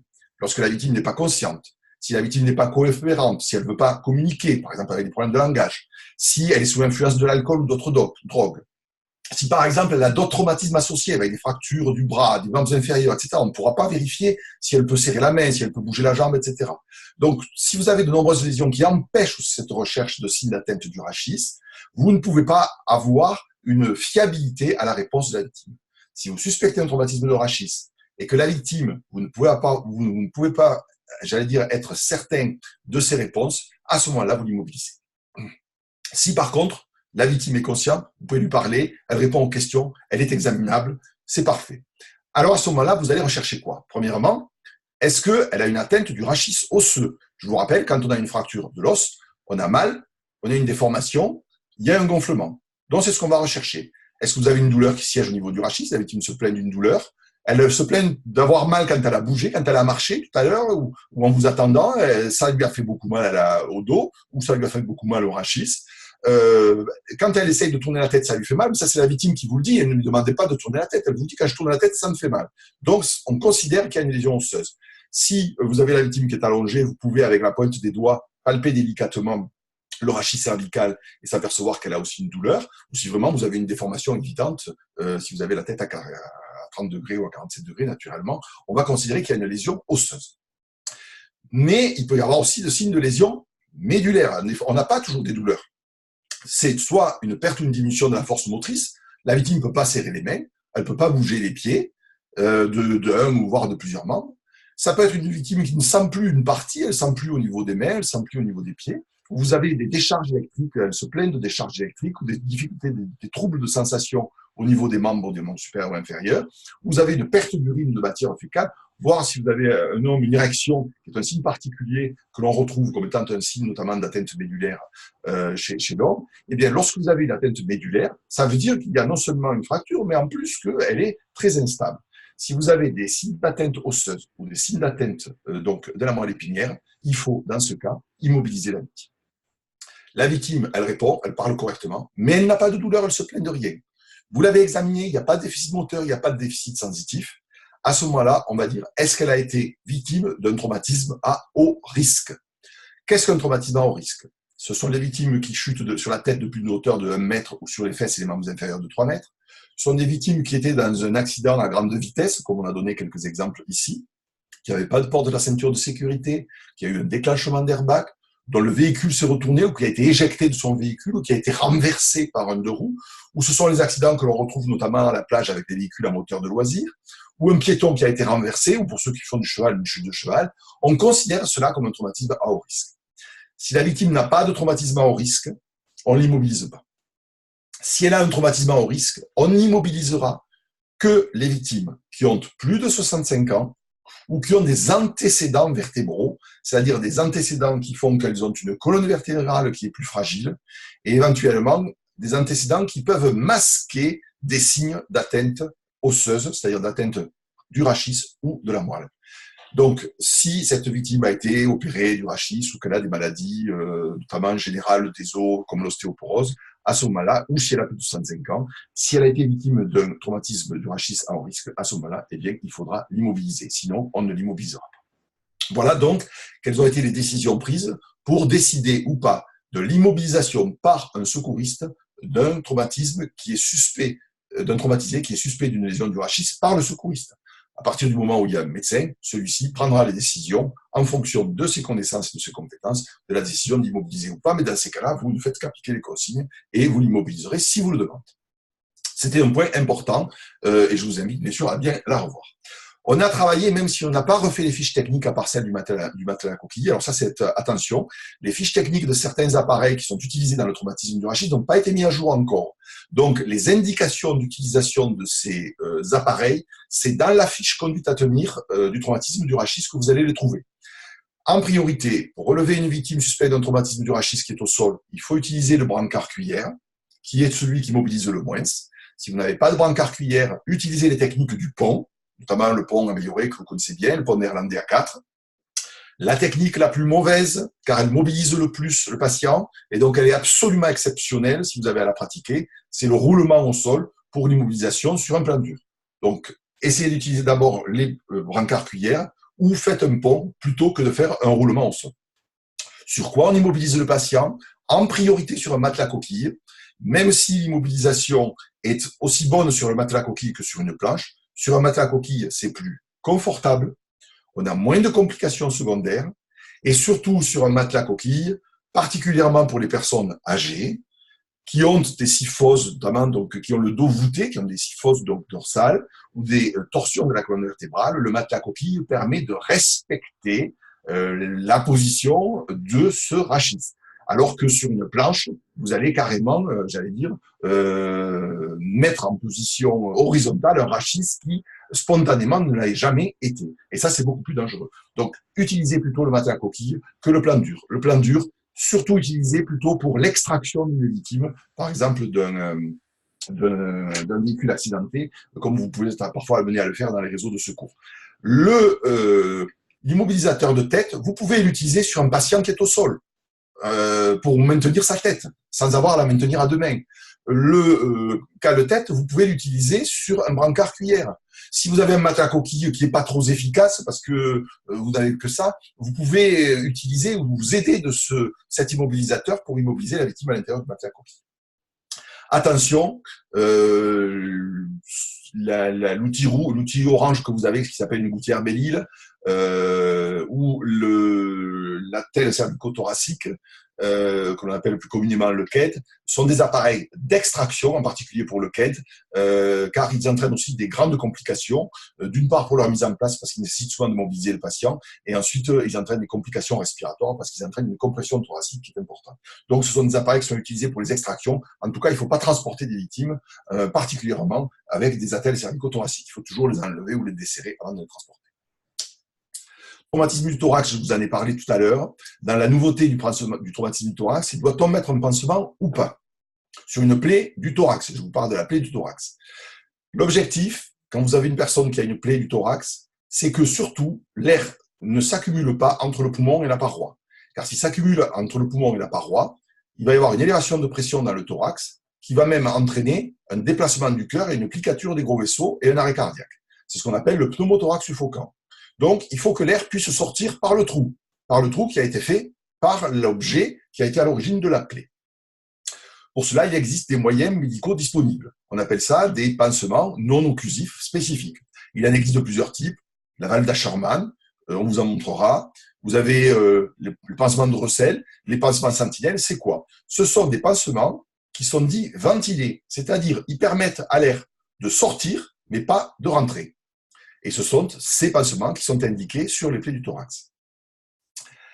Si vous n'avez pas de pansement, laissez la plaie à l'air libre. Il faut que l'air puisse s'échapper. D'ailleurs, même si vous utilisez un pansement, si la détresse respiratoire chez le sujet s'aggrave, même si c'est un pansement ventilé, il faudra enlever le pansement, car il peut être à l'origine d'une obstruction du trou. Donc surtout, n'obstruez pas le trou. Nous ne recommandons pas à la Croix-Rouge la réalisation de pansements 3 côtés. C'est aléatoire, ça ne fonctionne pas toujours, et on met du temps à les réaliser et on perd du temps. Il vaut mieux laisser la plaie à l'air libre. Pour les traumatismes du bassin, là aussi, une nouveauté, d'abord dans la reconnaissance. Meilleur signe d'un traumatisme du bassin, c'est la douleur abdominale basse après un traumatisme. La victime se plaint d'avoir mal au ventre en bas. Et elle a donc été victime d'un traumatisme. Pensez au traumatisme du bassin. Outre le fait que vous avez beaucoup, j'allais dire, d'organes à l'intérieur de cet os, qui est le bassin, il y a surtout de très gros vaisseaux. Un traumatisme du bassin a comme complication essentielle les hémorragies. Ça saigne beaucoup. C'est pour cela, et pour diminuer le saignement lié à un traumatisme du bassin, qui est souvent lié à un écartement des ailes iliaques, on va essayer de l'immobiliser en rapprochant les ailes iliaques pour comprimer l'intérieur du bassin. C'est pour ça que vous allez utiliser, pour lutter contre la détresse circulatoire d'une victime qui présente un traumatisme du bassin, vous allez utiliser, ou à la demande du médecin, une contation du bassin, c'est ce qu'on appelle la ceinture pelvienne. Il en existe plusieurs types. Celui qui vous est présenté ici a l'avantage d'être à taille unique pour l'adulte et l'enfant.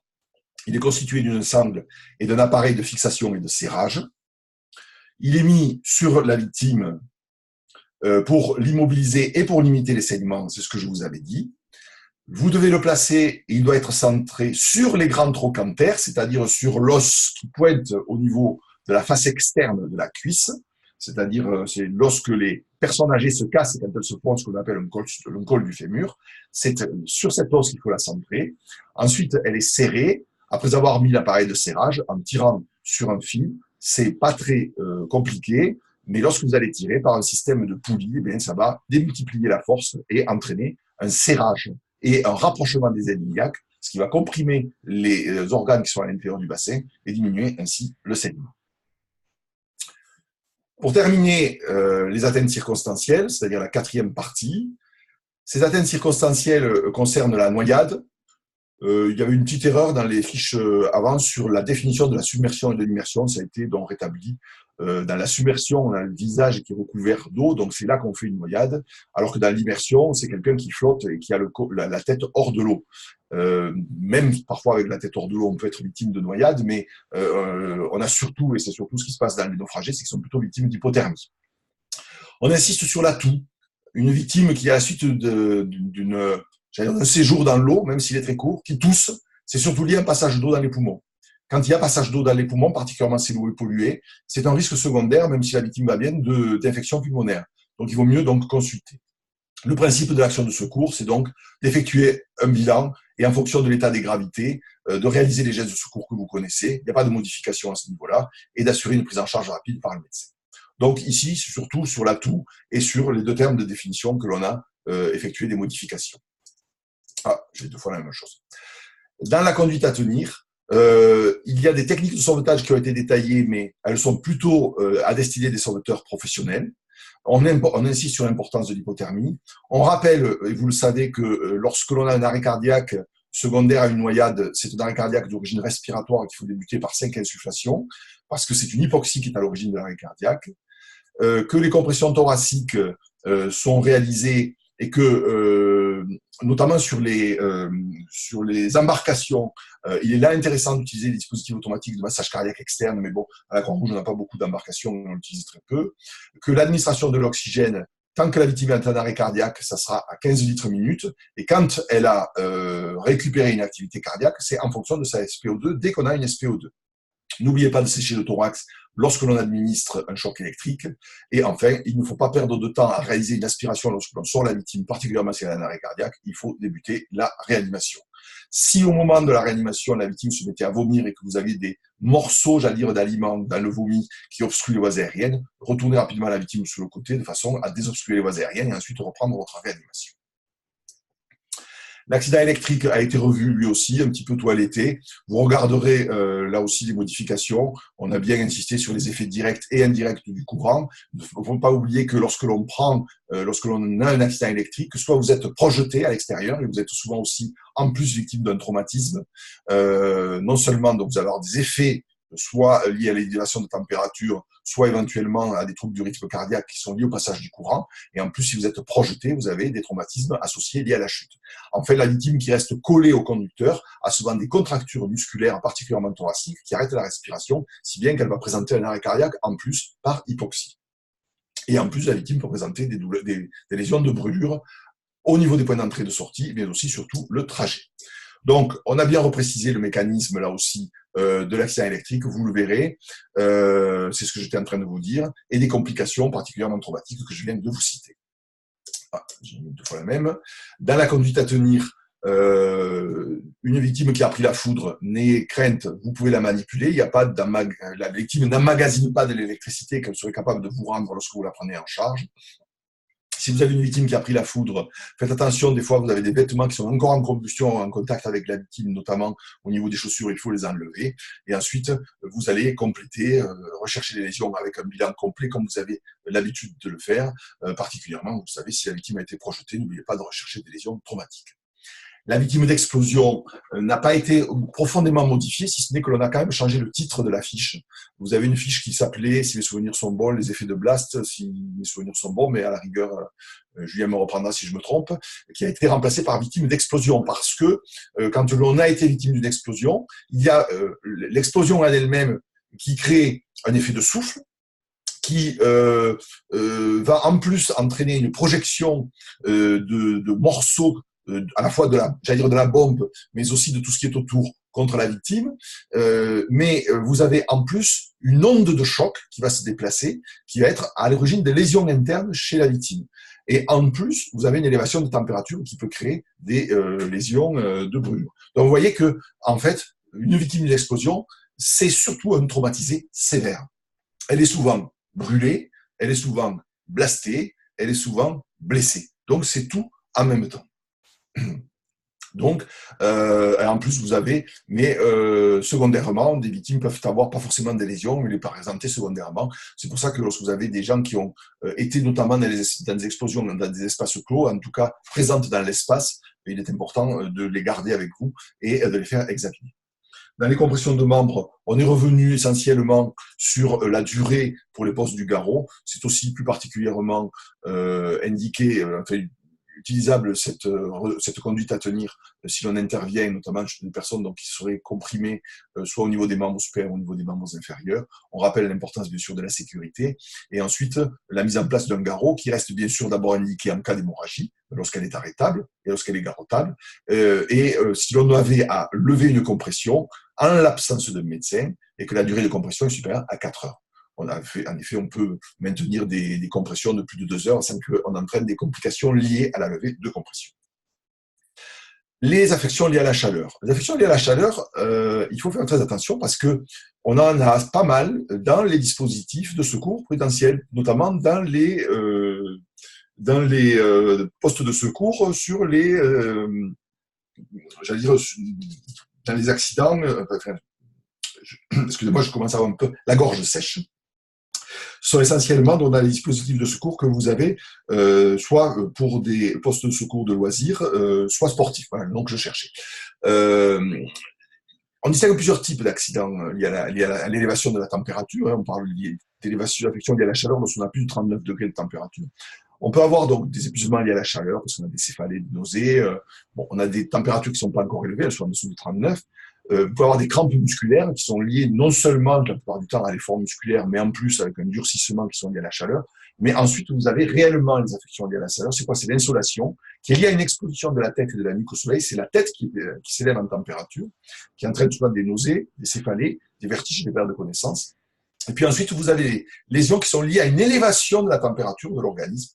Et cette élévation de la température de l'organisme entraîne une détresse vitale, notamment neurologique. C'est le coup de chaleur. Et un certain nombre de coups de chaleur peuvent être provoqués particulièrement chez des personnes qui font des exercices intenses, particulièrement lorsque l'exercice a lieu dans une ambiance qui est chaude et humide. Et ça, on le rencontre assez souvent et assez fréquemment dans les triathlons, dans les marathons. Bon, c'est pour ça qu'on essaye de les médicaliser le plus possible, justement pour lutter contre ces pathologies. Et l'important, donc, dans le cas d'élévation de la température, c'est deux phénomènes très importants, deux conduites à tenir. C'est premièrement de réhydrater. Il faut faire boire les victimes dans la mesure où elles sont, j'allais dire, conscientes et où elles ont la capacité, bien sûr, à avaler. Et surtout, les refroidir. Il faut trouver un moyen de les refroidir. Il faut les mettre dans des ambiances qui sont rafraîchies, il faut enlever les vêtements, il faut les recouvrir de linge humide, il faut les ventiler, en présence d'un médecin, vous verrez que même maintenant, on a tendance à les plonger dans de l'eau froide, et on a de véritables baignoires d'eau avec des glaçons, et on plonge directement les victimes à l'intérieur pour les refroidir le plus rapidement possible, parce que c'est ça qui leur sauve la vie. Ça, c'est une nouvelle thérapeutique qui sont utilisés dans le cas de ces pathologies. Donc surtout, ne chauffez pas et n'allez pas mettre une victime qui a plus de 39 de température dans un VPSP où l'on a qui a été au soleil toute la journée et où il y a plus de 40 degrés dans le véhicule. Donc faites très attention. Il vaut mieux à ce moment-là le maintenir dans un endroit à l'ombre, au frais, et de faire venir des secours publics qui viendront avec des véhicules qui, j'espère, seront climatisés en tout cas. Pour les gelures, je ne vais pas le détailler ici. D'abord parce que je pense que vous avez suffisamment, la présentation est suffisamment longue, mais on l'a surtout développé complètement, correctement, parce que il y a des endroits où il y a des gelures, et il y a des secouristes qui sont amenés à prendre en charge des gelures. Alors, moi j'habite à Marseille, on n'en a pas, il n'y en a pas à Marseille. Par contre, effectivement, en montagne, ça peut se rencontrer. Eh bien, vous avez, et on a travaillé là-dessus avec les spécialistes, notamment de prise en charge des gelures dans les régions montagneuses, notamment avec la gendarmerie nationale, avec la police nationale qui travaille donc dans le sauvetage de montagne. Et c'est avec eux qu'on a fait cette fiche et on a bien décrit. Donc, particulièrement si vous avez des sauveteurs ou si vous avez des formations à faire pour des secouristes qui agiraient dans ces milieux-là, il faudra, et vous aurez de quoi leur parler correctement de ces gelures avec les différents degrés. Vous avez même mis des dessins qui vous permettront de rappeler les différents degrés des gelures et de la conduite à tenir. L'important, là aussi, c'est le réchauffement. C'est à partir du moment où une gelure ne sera pas refroidie, parce que l'on est, j'allais dire, soit dans un refuge, soit parce que on est dans une zone où on a mis à l'abri, cette fois définitivement la victime, à ce moment-là, il faut la réchauffer et réchauffer aussi les extrémités. Mais tout ça, c'est expliqué correctement dans la fiche. Donc, je passe sur la fiche gelure qui vient d'expliquer.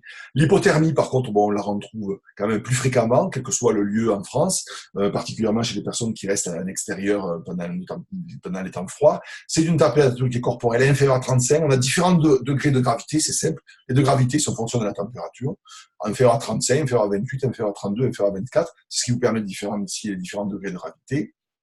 Le souci, c'est que on n'a pas d'outils très fiables actuellement pour mesurer la température, en tout cas d'outils secouristes, à part les thermomètres tympaniques, qui malgré tout ne sont pas très fiables dans les mesures de la température, particulièrement lorsque l'on est en une ambiance froide.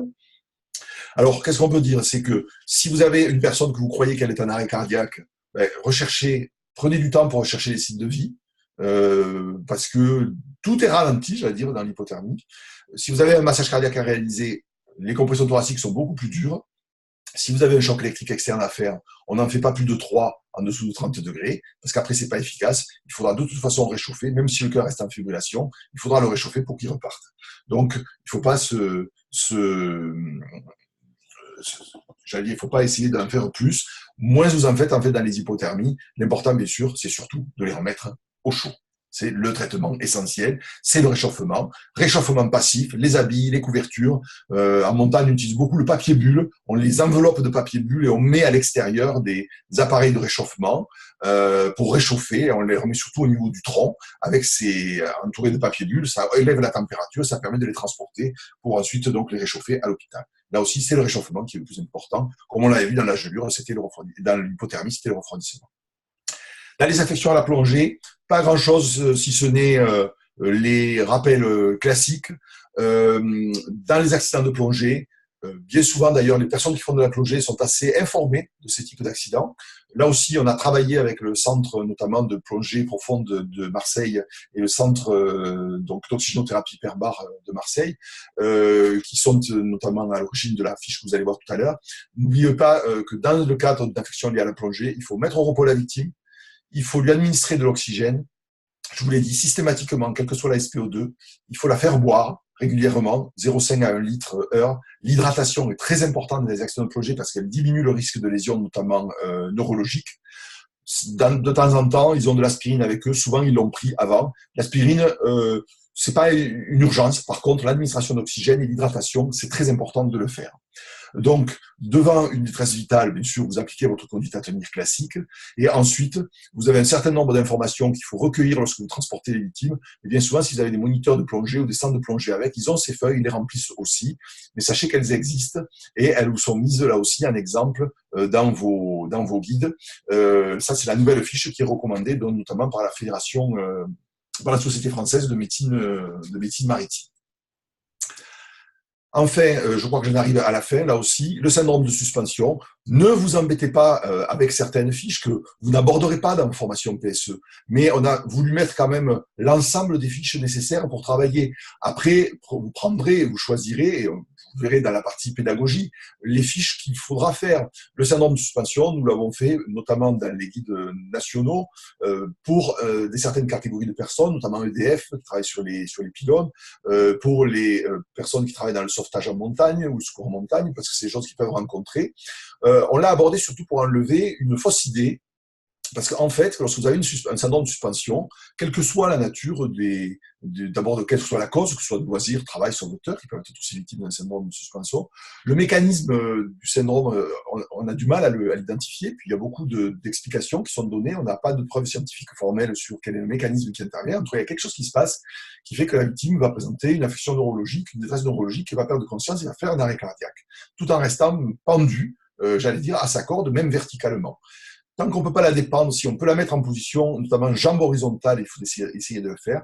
Mais une fois, bien sûr, l'urgence, c'est de décrocher la victime. Et une fois qu'elle est décrochée, la conduite à tenir, c'est la conduite à tenir standard. Il y avait une fausse idée qu'il fallait laisser la victime en position assise ou demi-assise. Non, une victime, quand elle a été décrochée, vous la mettez en position allongée, vous faites votre bilan et en fonction du bilan, vous appliquez la conduite à tenir. Donc, vous dégagez la victime, vous desserrez son harnais et vous appliquez la conduite à tenir standard. La victime est mise en position allongée.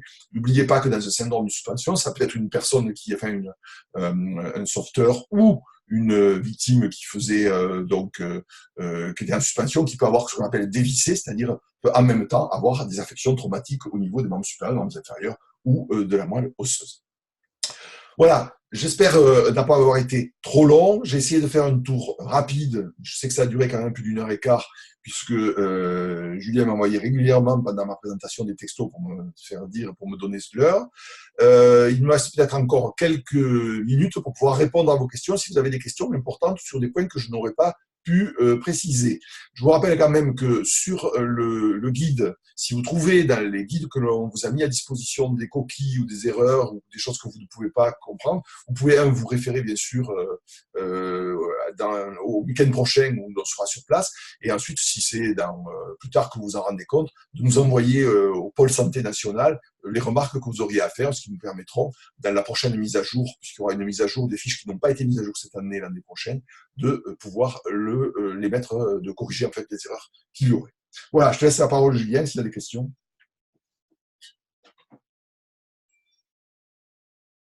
Bien, merci Daniel pour cette présentation. Effectivement, il y a plusieurs questions qui ont été posées.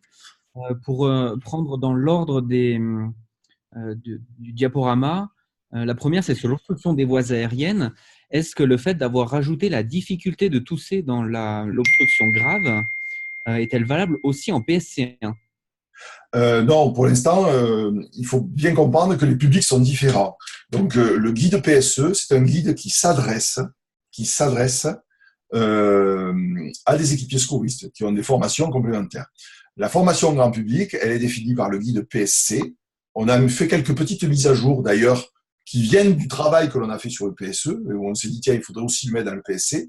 Mais si ça avait été pour le PSC, on l'aurait mis dans le PSC. Pour l'instant, ce n'est pas le cas. Restons simples pour le grand public. Merci. Concernant l'accouchement inopiné, est-ce qu'il y a un ordre pour poser les clans avant la section du cordon ? Bon, alors, habituellement, on pose le clan le plus proche de l'enfant et ensuite le clan le plus proche de la mère.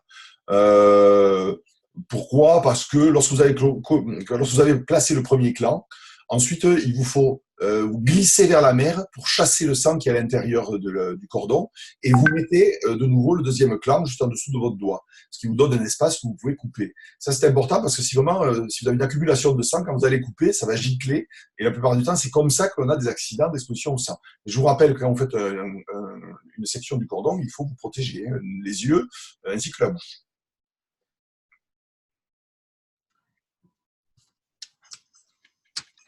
Ensuite, concernant la glycémie capillaire, est-ce que les formateurs de premiers secours pourront enseigner seuls la glycémie capillaire ? Alors, c'est une discussion que l'on a eue. Il est préférable, en tout cas, puisque c'est quand même un geste de premier secours, un geste, j'allais dire médecin, une tâche qui a été transférée aux secouristes. Et on a commencé à la mettre en application et on a impliqué beaucoup les pôles santé territoriaux. Donc, dans un premier temps. Ensuite, tous n'ont pas de pôle santé territoriaux. Donc, l'important, c'est d'avoir un médecin ou un infirmier ou une infirmière qui peut vous aider dans les formations. C'est toujours quand même mieux d'avoir quelqu'un qui a l'habitude de réaliser cette glycémie. Si on ne va pas faire d'obstacle à vos formations, c'est-à-dire que si vraiment il n'y a pas d'autres possibilités, et que éventuellement, même si vous nous demandez qu'on n'arrive pas à trouver de solution, mais il faudra que vous le réalisiez. Faites attention, on présente le matériel, on explique comment ça fonctionne, on ne pique personne. Vous ne devez pas piquer les participants et les participants ne doivent pas se piquer entre eux. Pourquoi je vous dis ça ? Parce que malheureusement, ça se fait et que l'on a eu des accidents. Il y a des gens qui n'aiment pas voir du sang. Donc, je vous rappelle qu'il ne faut pas que les gens se piquent. À la rigueur, si vous voulez faire fonctionner l'autopiqueur, faites-le sur une orange, sur quelque chose, mais ne faites pas piquer les participants entre eux. En tout cas, on ne mettra pas d'obstacle si jamais vous n'avez pas d'infirmier à l'apprentissage de la glycémie. Et ensuite, concernant le traumatisme de la colonne vertébrale, en quoi le collet cervical est-il délétère et doit être desserré lorsque la personne est immobilisée dans le matelas immobilisateur à dépression ? Alors, ça, c'est une des raisons pour laquelle on a modifié son utilisation, on a limité plutôt son utilisation, c'est que du fait que l'on fait de la mise en place systématique de collets cervicaux, bien sûr, on s'est aperçu qu'il y avait des complications. Les complications, elles vont à des complications qui peuvent être embêtantes, esthétiques d'abord, parce que ça peut créer des lésions ce qu'on appelle des escarres, qui sont des plaies par frottement, pardon, au niveau du cou, notamment au niveau de la mâchoire, et qui en plus laissent des lésions cutanées qui sont délétères visuellement. Deuxièmement, on a eu des compressions avec des paralysies nerveuses de la face causées là aussi par des colliers cervicaux, surtout lorsque c'est des colliers cervicaux qui ne sont pas adaptés à la taille et qui serrent. Mais surtout, on s'aperçoit que les colliers cervicaux entraînent des difficultés à la libération des voies aériennes. C'est difficile de libérer les voies aériennes. Même les médecins ont du mal à intuber les patients quand ils ont des colliers cervicaux. C'est pour ça que maintenant, ils desserrent les colliers. Troisièmement, ça limite la respiration. Ça entraîne une compression des voies aériennes, même supérieures. Et enfin, dernièrement, on a bien montré scientifiquement que le collier cervical comprimait les veines du cou, et les veines sont à l'origine du retour veineux du cerveau vers le cœur. Et ce retour veineux se faisant mal, on a une élévation de la pression à l'intérieur de la boîte crânienne. Et cette élévation de la pression à l'intérieur de la boîte crânienne est fortement délétère, surtout si la victime a associé un traumatisme crânien. Donc, on a vu arriver, par utilisation excessive notamment du collier cervical, on a vu arriver des accidents et des effets secondaires, sans pour autant être certain, parce qu'on ne l'a jamais montré scientifiquement, que le collier cervical améliorait l'état du patient. Et que si on utilisait d'autres techniques que le collier cervical, on serait plus délétère avec d'autres techniques qu'avec le collier. C'est pour ça bien sûr, on a étudié ça, c'est-à-dire on a fait des études comparatives entre des mises en place des transports de victimes sans collier, malgré tout immobilisés dans des matelas coquilles, immobilisés avec des blocs de tête, mais sans collier. Et on s'est aperçu qu'on n'avait pas plus d'effets secondaires et pas plus d'aggravation des lésions médulaires éventuelles qui existaient si jamais on mettait un collier cervical. Donc, ou si on n'en mettait pas. C'est pour ça que on a mis en place cet algorithme, qui n'est pas un algorithme que l'on a inventé, parce que c'est un algorithme qui est utilisé dans les urgences pour la décision ou pas de faire une imagerie des traumatisés du rachis quand ils arrivent à l'hôpital. C'est-à-dire que quand ils arrivent à l'hôpital, que vous amenez un traumatisé du rachis, on va se dire, est-ce qu'on lui fait des radios, est-ce qu'on le passe au scanner? Eh bien, les médecins à l'hôpital ont aussi la BAC. Il y a des gens que vous amenez pour un traumatisme du rachis, mais qui n'ont aucun signe et pour lequel le médecin décidera de ne pas faire de radio. Eh bien, là aussi, on a utilisé ce système d'ABAC, qui ont des noms, puisqu'on appelle ça, les anglo-saxons appellent ça le critère Nexus-like. Eh bien, ils utilisent un système d'ABAC pour décider ou pas. Et nous, on a utilisé ce système-là pour l'immobiliser ou pas. On a transposé, on a étudié, et les différentes études qui ont été réalisées, qui ont été étudiées notamment au niveau international par l'INCO, les recommandations internationales, ont bien montré en tout cas qu'une équipe de sauvetage qui ne transporte pas la victime et qui laissera la victime au sol ne doit pas mettre en place un collier cervical. Le collier cervical, on ne le mettra que s'il faut mobiliser la victime et que pendant sa mobilisation, on ne pourra pas maintenir autrement la rectitude du rachis. Donc, si vous intervenez en poste de secours, que vous ne touchez pas la victime qui est traumatisée, vous ne la mettez pas sur le brancard, vous ne la transportez pas, vous n'avez pas à mettre un collier cervical, c'est une contre-indication.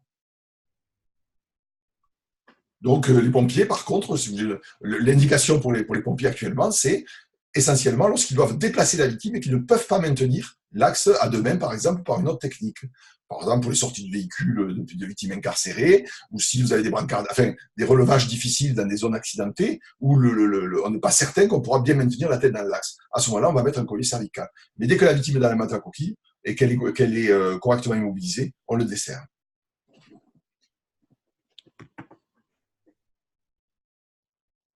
Merci pour ces précisions. Toujours avec le collier cervical, est-ce que le collier cervical est demandé d'être installé dans le cadre du traumatisme crânien?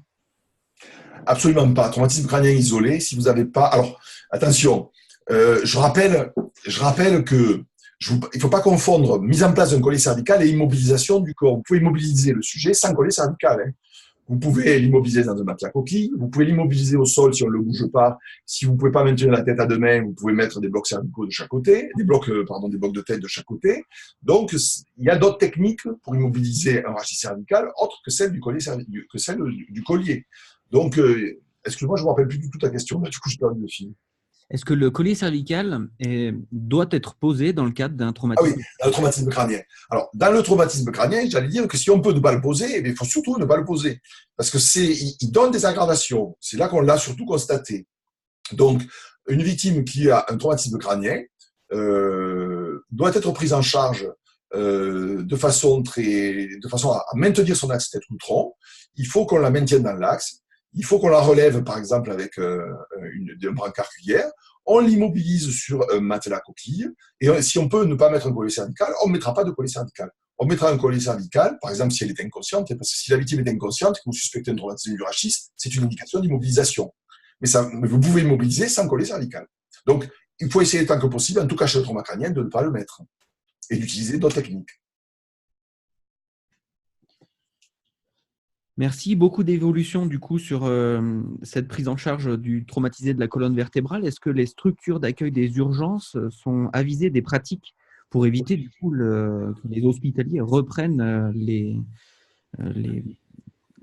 secouristes de la Croix-Rouge sur leur prise en charge? Alors, normalement, j'allais dire oui, puisque les recommandations internationales qui ont été faites, notamment sur les immobilisations du rachis, sont des travaux médicaux, hein, et l'ILCOR qui pratique des recommandations dans ce domaine. Vous avez aussi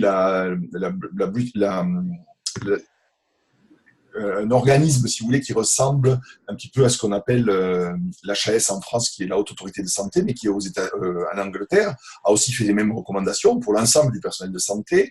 Vous avez pu entendre parler aussi des recommandations norvégiennes de la Société d'anesthésie et d'urgence de Norvège, qui a fait ces mêmes recommandations. Beaucoup de travaux scientifiques ont été faits, beaucoup de travaux scientifiques ont été publiés. Vous avez une Cochrane, notamment, qui est une revue scientifique de la littérature sur l'usage du collier cervical, qui a bien précisé qu'il n'y avait aucune évidence, aucune preuve scientifique que le collier cervical améliorait la prise en charge des patients traumatisés du rachis. J'espère peut-être que s'ils n'étaient pas au courant, ils se mettront effectivement au courant si vous les en informez. Merci. Concernant le traumatisme du bassin, est-ce que la contention pelvienne est-elle recommandée à la Croix-Rouge? La contention pelvienne, elle est recommandée à la Croix-Rouge sur les traumatisés du bassin qui présentent une détresse circulatoire associée à une douleur abdominale, quand vous ne pouvez pas avoir d'avis médical. Je ne peux pas avoir un avis médical, j'ai une victime qui est en détresse circulatoire et qui se plaint de l'abdomen, je lui donne une contention pelvienne. Je vous donne un exemple. Et c'est pour ça qu'on a travaillé sur la contention pelvienne. Ce sont les attentats de Nice. 50% des décédés à Nice sont décédés à cause d'hémorragies liées à des fractures du bassin. Dans cette situation, comment voulez-vous avoir un avis médical pour placer une contention pelvienne? Ce n'est pas possible, vous n'aurez jamais d'avis médical. On est dans des situations qui sont difficiles. Donc, à partir du moment où vous avez une détresse circulatoire chez une victime qui se plaint de l'abdomen, de la partie basse de l'abdomen, donc pour lequel vous suspectez un traumatisme de l'abdomen, c'est-à-dire une lésion qui siège globalement entre le nombril et la mi-cuisse. S'il y a une détresse circulatoire, si vous ne pouvez pas avoir d'avis médical, vous mettez en place une contention. Si vous pouvez avoir un avis médical, vous demandez l'avis. Et vous respecterez les consignes qui vous sont données.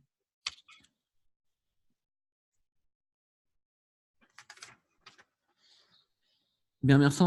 Concernant l'approche du bilan, on parle de plus en plus, on entend parler de plus en plus de l'approche ABCDE. Qu'en est-il à la Croix-Rouge? Alors, ce n'est pas un problème de Croix-Rouge, c'est un problème national. Alors, il faut voir que, d'abord, ça fera l'objet de la mise à jour 2019, c'est-à-dire que vous aurez à la fin de l'année prochaine. L'approche ABC, c'est quoi? Lorsque vous prenez en charge une victime, il faut, désobstruer les voies aériennes si elle présente une obstruction des voies aériennes. C'est-à-dire que la première chose que vous recherchez, c'est est-ce qu'elle a une obstruction des voies aériennes? Si oui, je libère les voies aériennes. Ça, c'est ce qu'on fait déjà dans l'arrêt cardiaque. Vous arrivez, elle est inconsciente, je libère les voies aériennes. Donc, c'est la première chose. Vous avez, comme technique de liberté des voies aériennes, vous pouvez mettre la tête en arrière, vous pouvez aspirer les mucosités, éventuellement dans l'arrêt cardiaque, vous avez des difficultés de ventilation, vous pouvez mettre une canule buccale. Donc, vous avez des moyens. Le médecin peut faire pareil, mais lui, il a d'autres techniques qui permettent de libérer les voies aériennes. Mais il fait pareil. Ensuite, vous avez les trois détresses. Vous avez trois détresses. Vous avez la détresse neurologique, la détresse respiratoire et la détresse circulatoire. Le A, je vous rappelle que c'était la liberté des voies aériennes. Le B, ça vient de l'anglais breathing, qui veut dire détresse respiratoire, c'est-à-dire je cherche une détresse respiratoire. Elle a une détresse respiratoire, je fais les gestes de premier secours qui sont liés à la détresse. Éventuellement, j'administre de l'oxygène, je la mets en position assise ou demi-assise. Enfin, ce sont des conduites à tenir que vous avez dans le chapitre sur la détresse respiratoire. Après, je regarde si elle a une détresse circulatoire. Si elle a une détresse circulatoire, je traite ma détresse circulatoire. Et enfin, je regarde si elle a d'autres lésions neurologiques, c'est-à-dire l'état des pupilles, etc., toutes les manifestations que vous avez au niveau de toutes les signes cliniques que l'on recherche dans la détresse neurologique. Et vous mettez éventuellement la victime en PLS ou dans d'autres positions. Voilà. Le B, ça correspond à la ventilation. Le C, ça correspond à la circulation. Et le D, ça correspond à l'état neurologique. C'est ça, ABCD. C'est pour respirer correctement, la victime doit avoir les voies aériennes libres. B, je recherche s'il a une détresse respiratoire. S'il a une détresse respiratoire, je traite ma détresse respiratoire. Je regarde si c'est efficace. Si c'est efficace, je vérifie d'abord qu'elle a bien été traitée. Si c'est pas efficace, et si c'est efficace, je passe à l'état 2. Je regarde s'il a une détresse circulatoire. Je fais les traitements, les conduites à tenir à la détresse circulatoire si elle existe. Je vérifie que ça fonctionne. Et ensuite, je passe au troisième état, c'est-à-dire la détresse neurologique.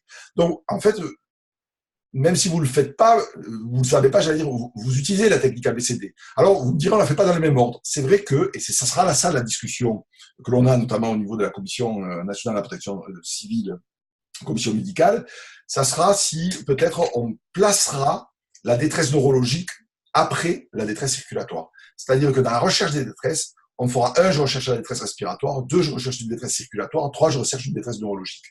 Et à ce moment-là, on sera dans l'ordre ABCD.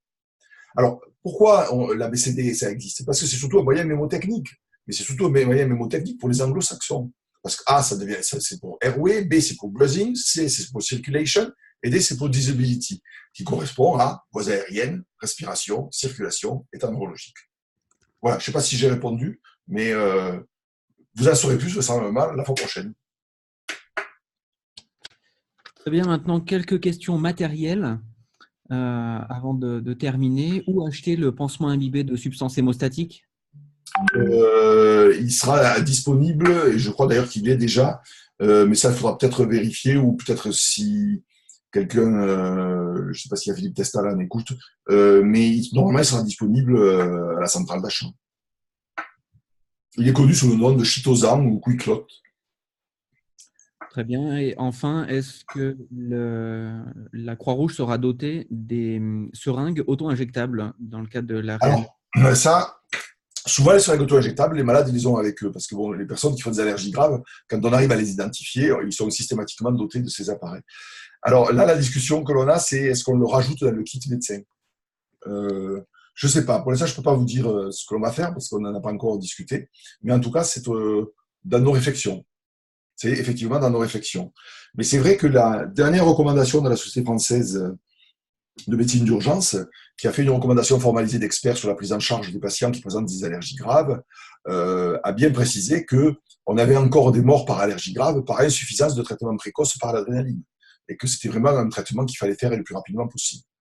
Le seul inconvénient, malgré tout, il y a une forme adulte et une forme enfant, mais que ça coûte quand même relativement cher. Donc, c'est des médicaments qui seront peu utilisés, qu'il faudra remplacer après chaque péremption.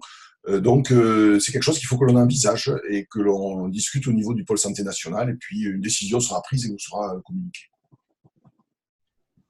Dernière question avant de conclure. Le type de matériel retenu pour la Croix-Rouge française est disponible aussi à la centrale d'achat?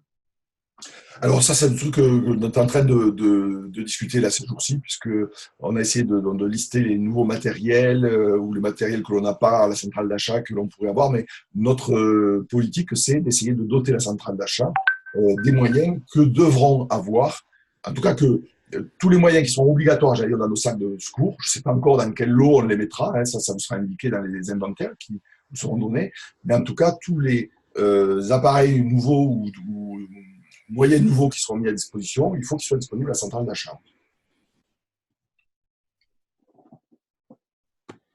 Très bien, merci pour ces réponses et cette clarté de précision. Donc, merci au docteur Daniel Méran pour la présentation de ces recommandations de premier secours, au pôle formation de la direction des activités bénévoles et de l'engagement pour l'organisation de ce webinaire et bien sûr de votre écoute. Ce webinaire sera disponible en replay depuis l'intranet de la Croix-Rouge française Et pour les formateurs de premiers secours, nous nous retrouverons au siège de la Croix-Rouge française à Montrouge les 26 et 27 janvier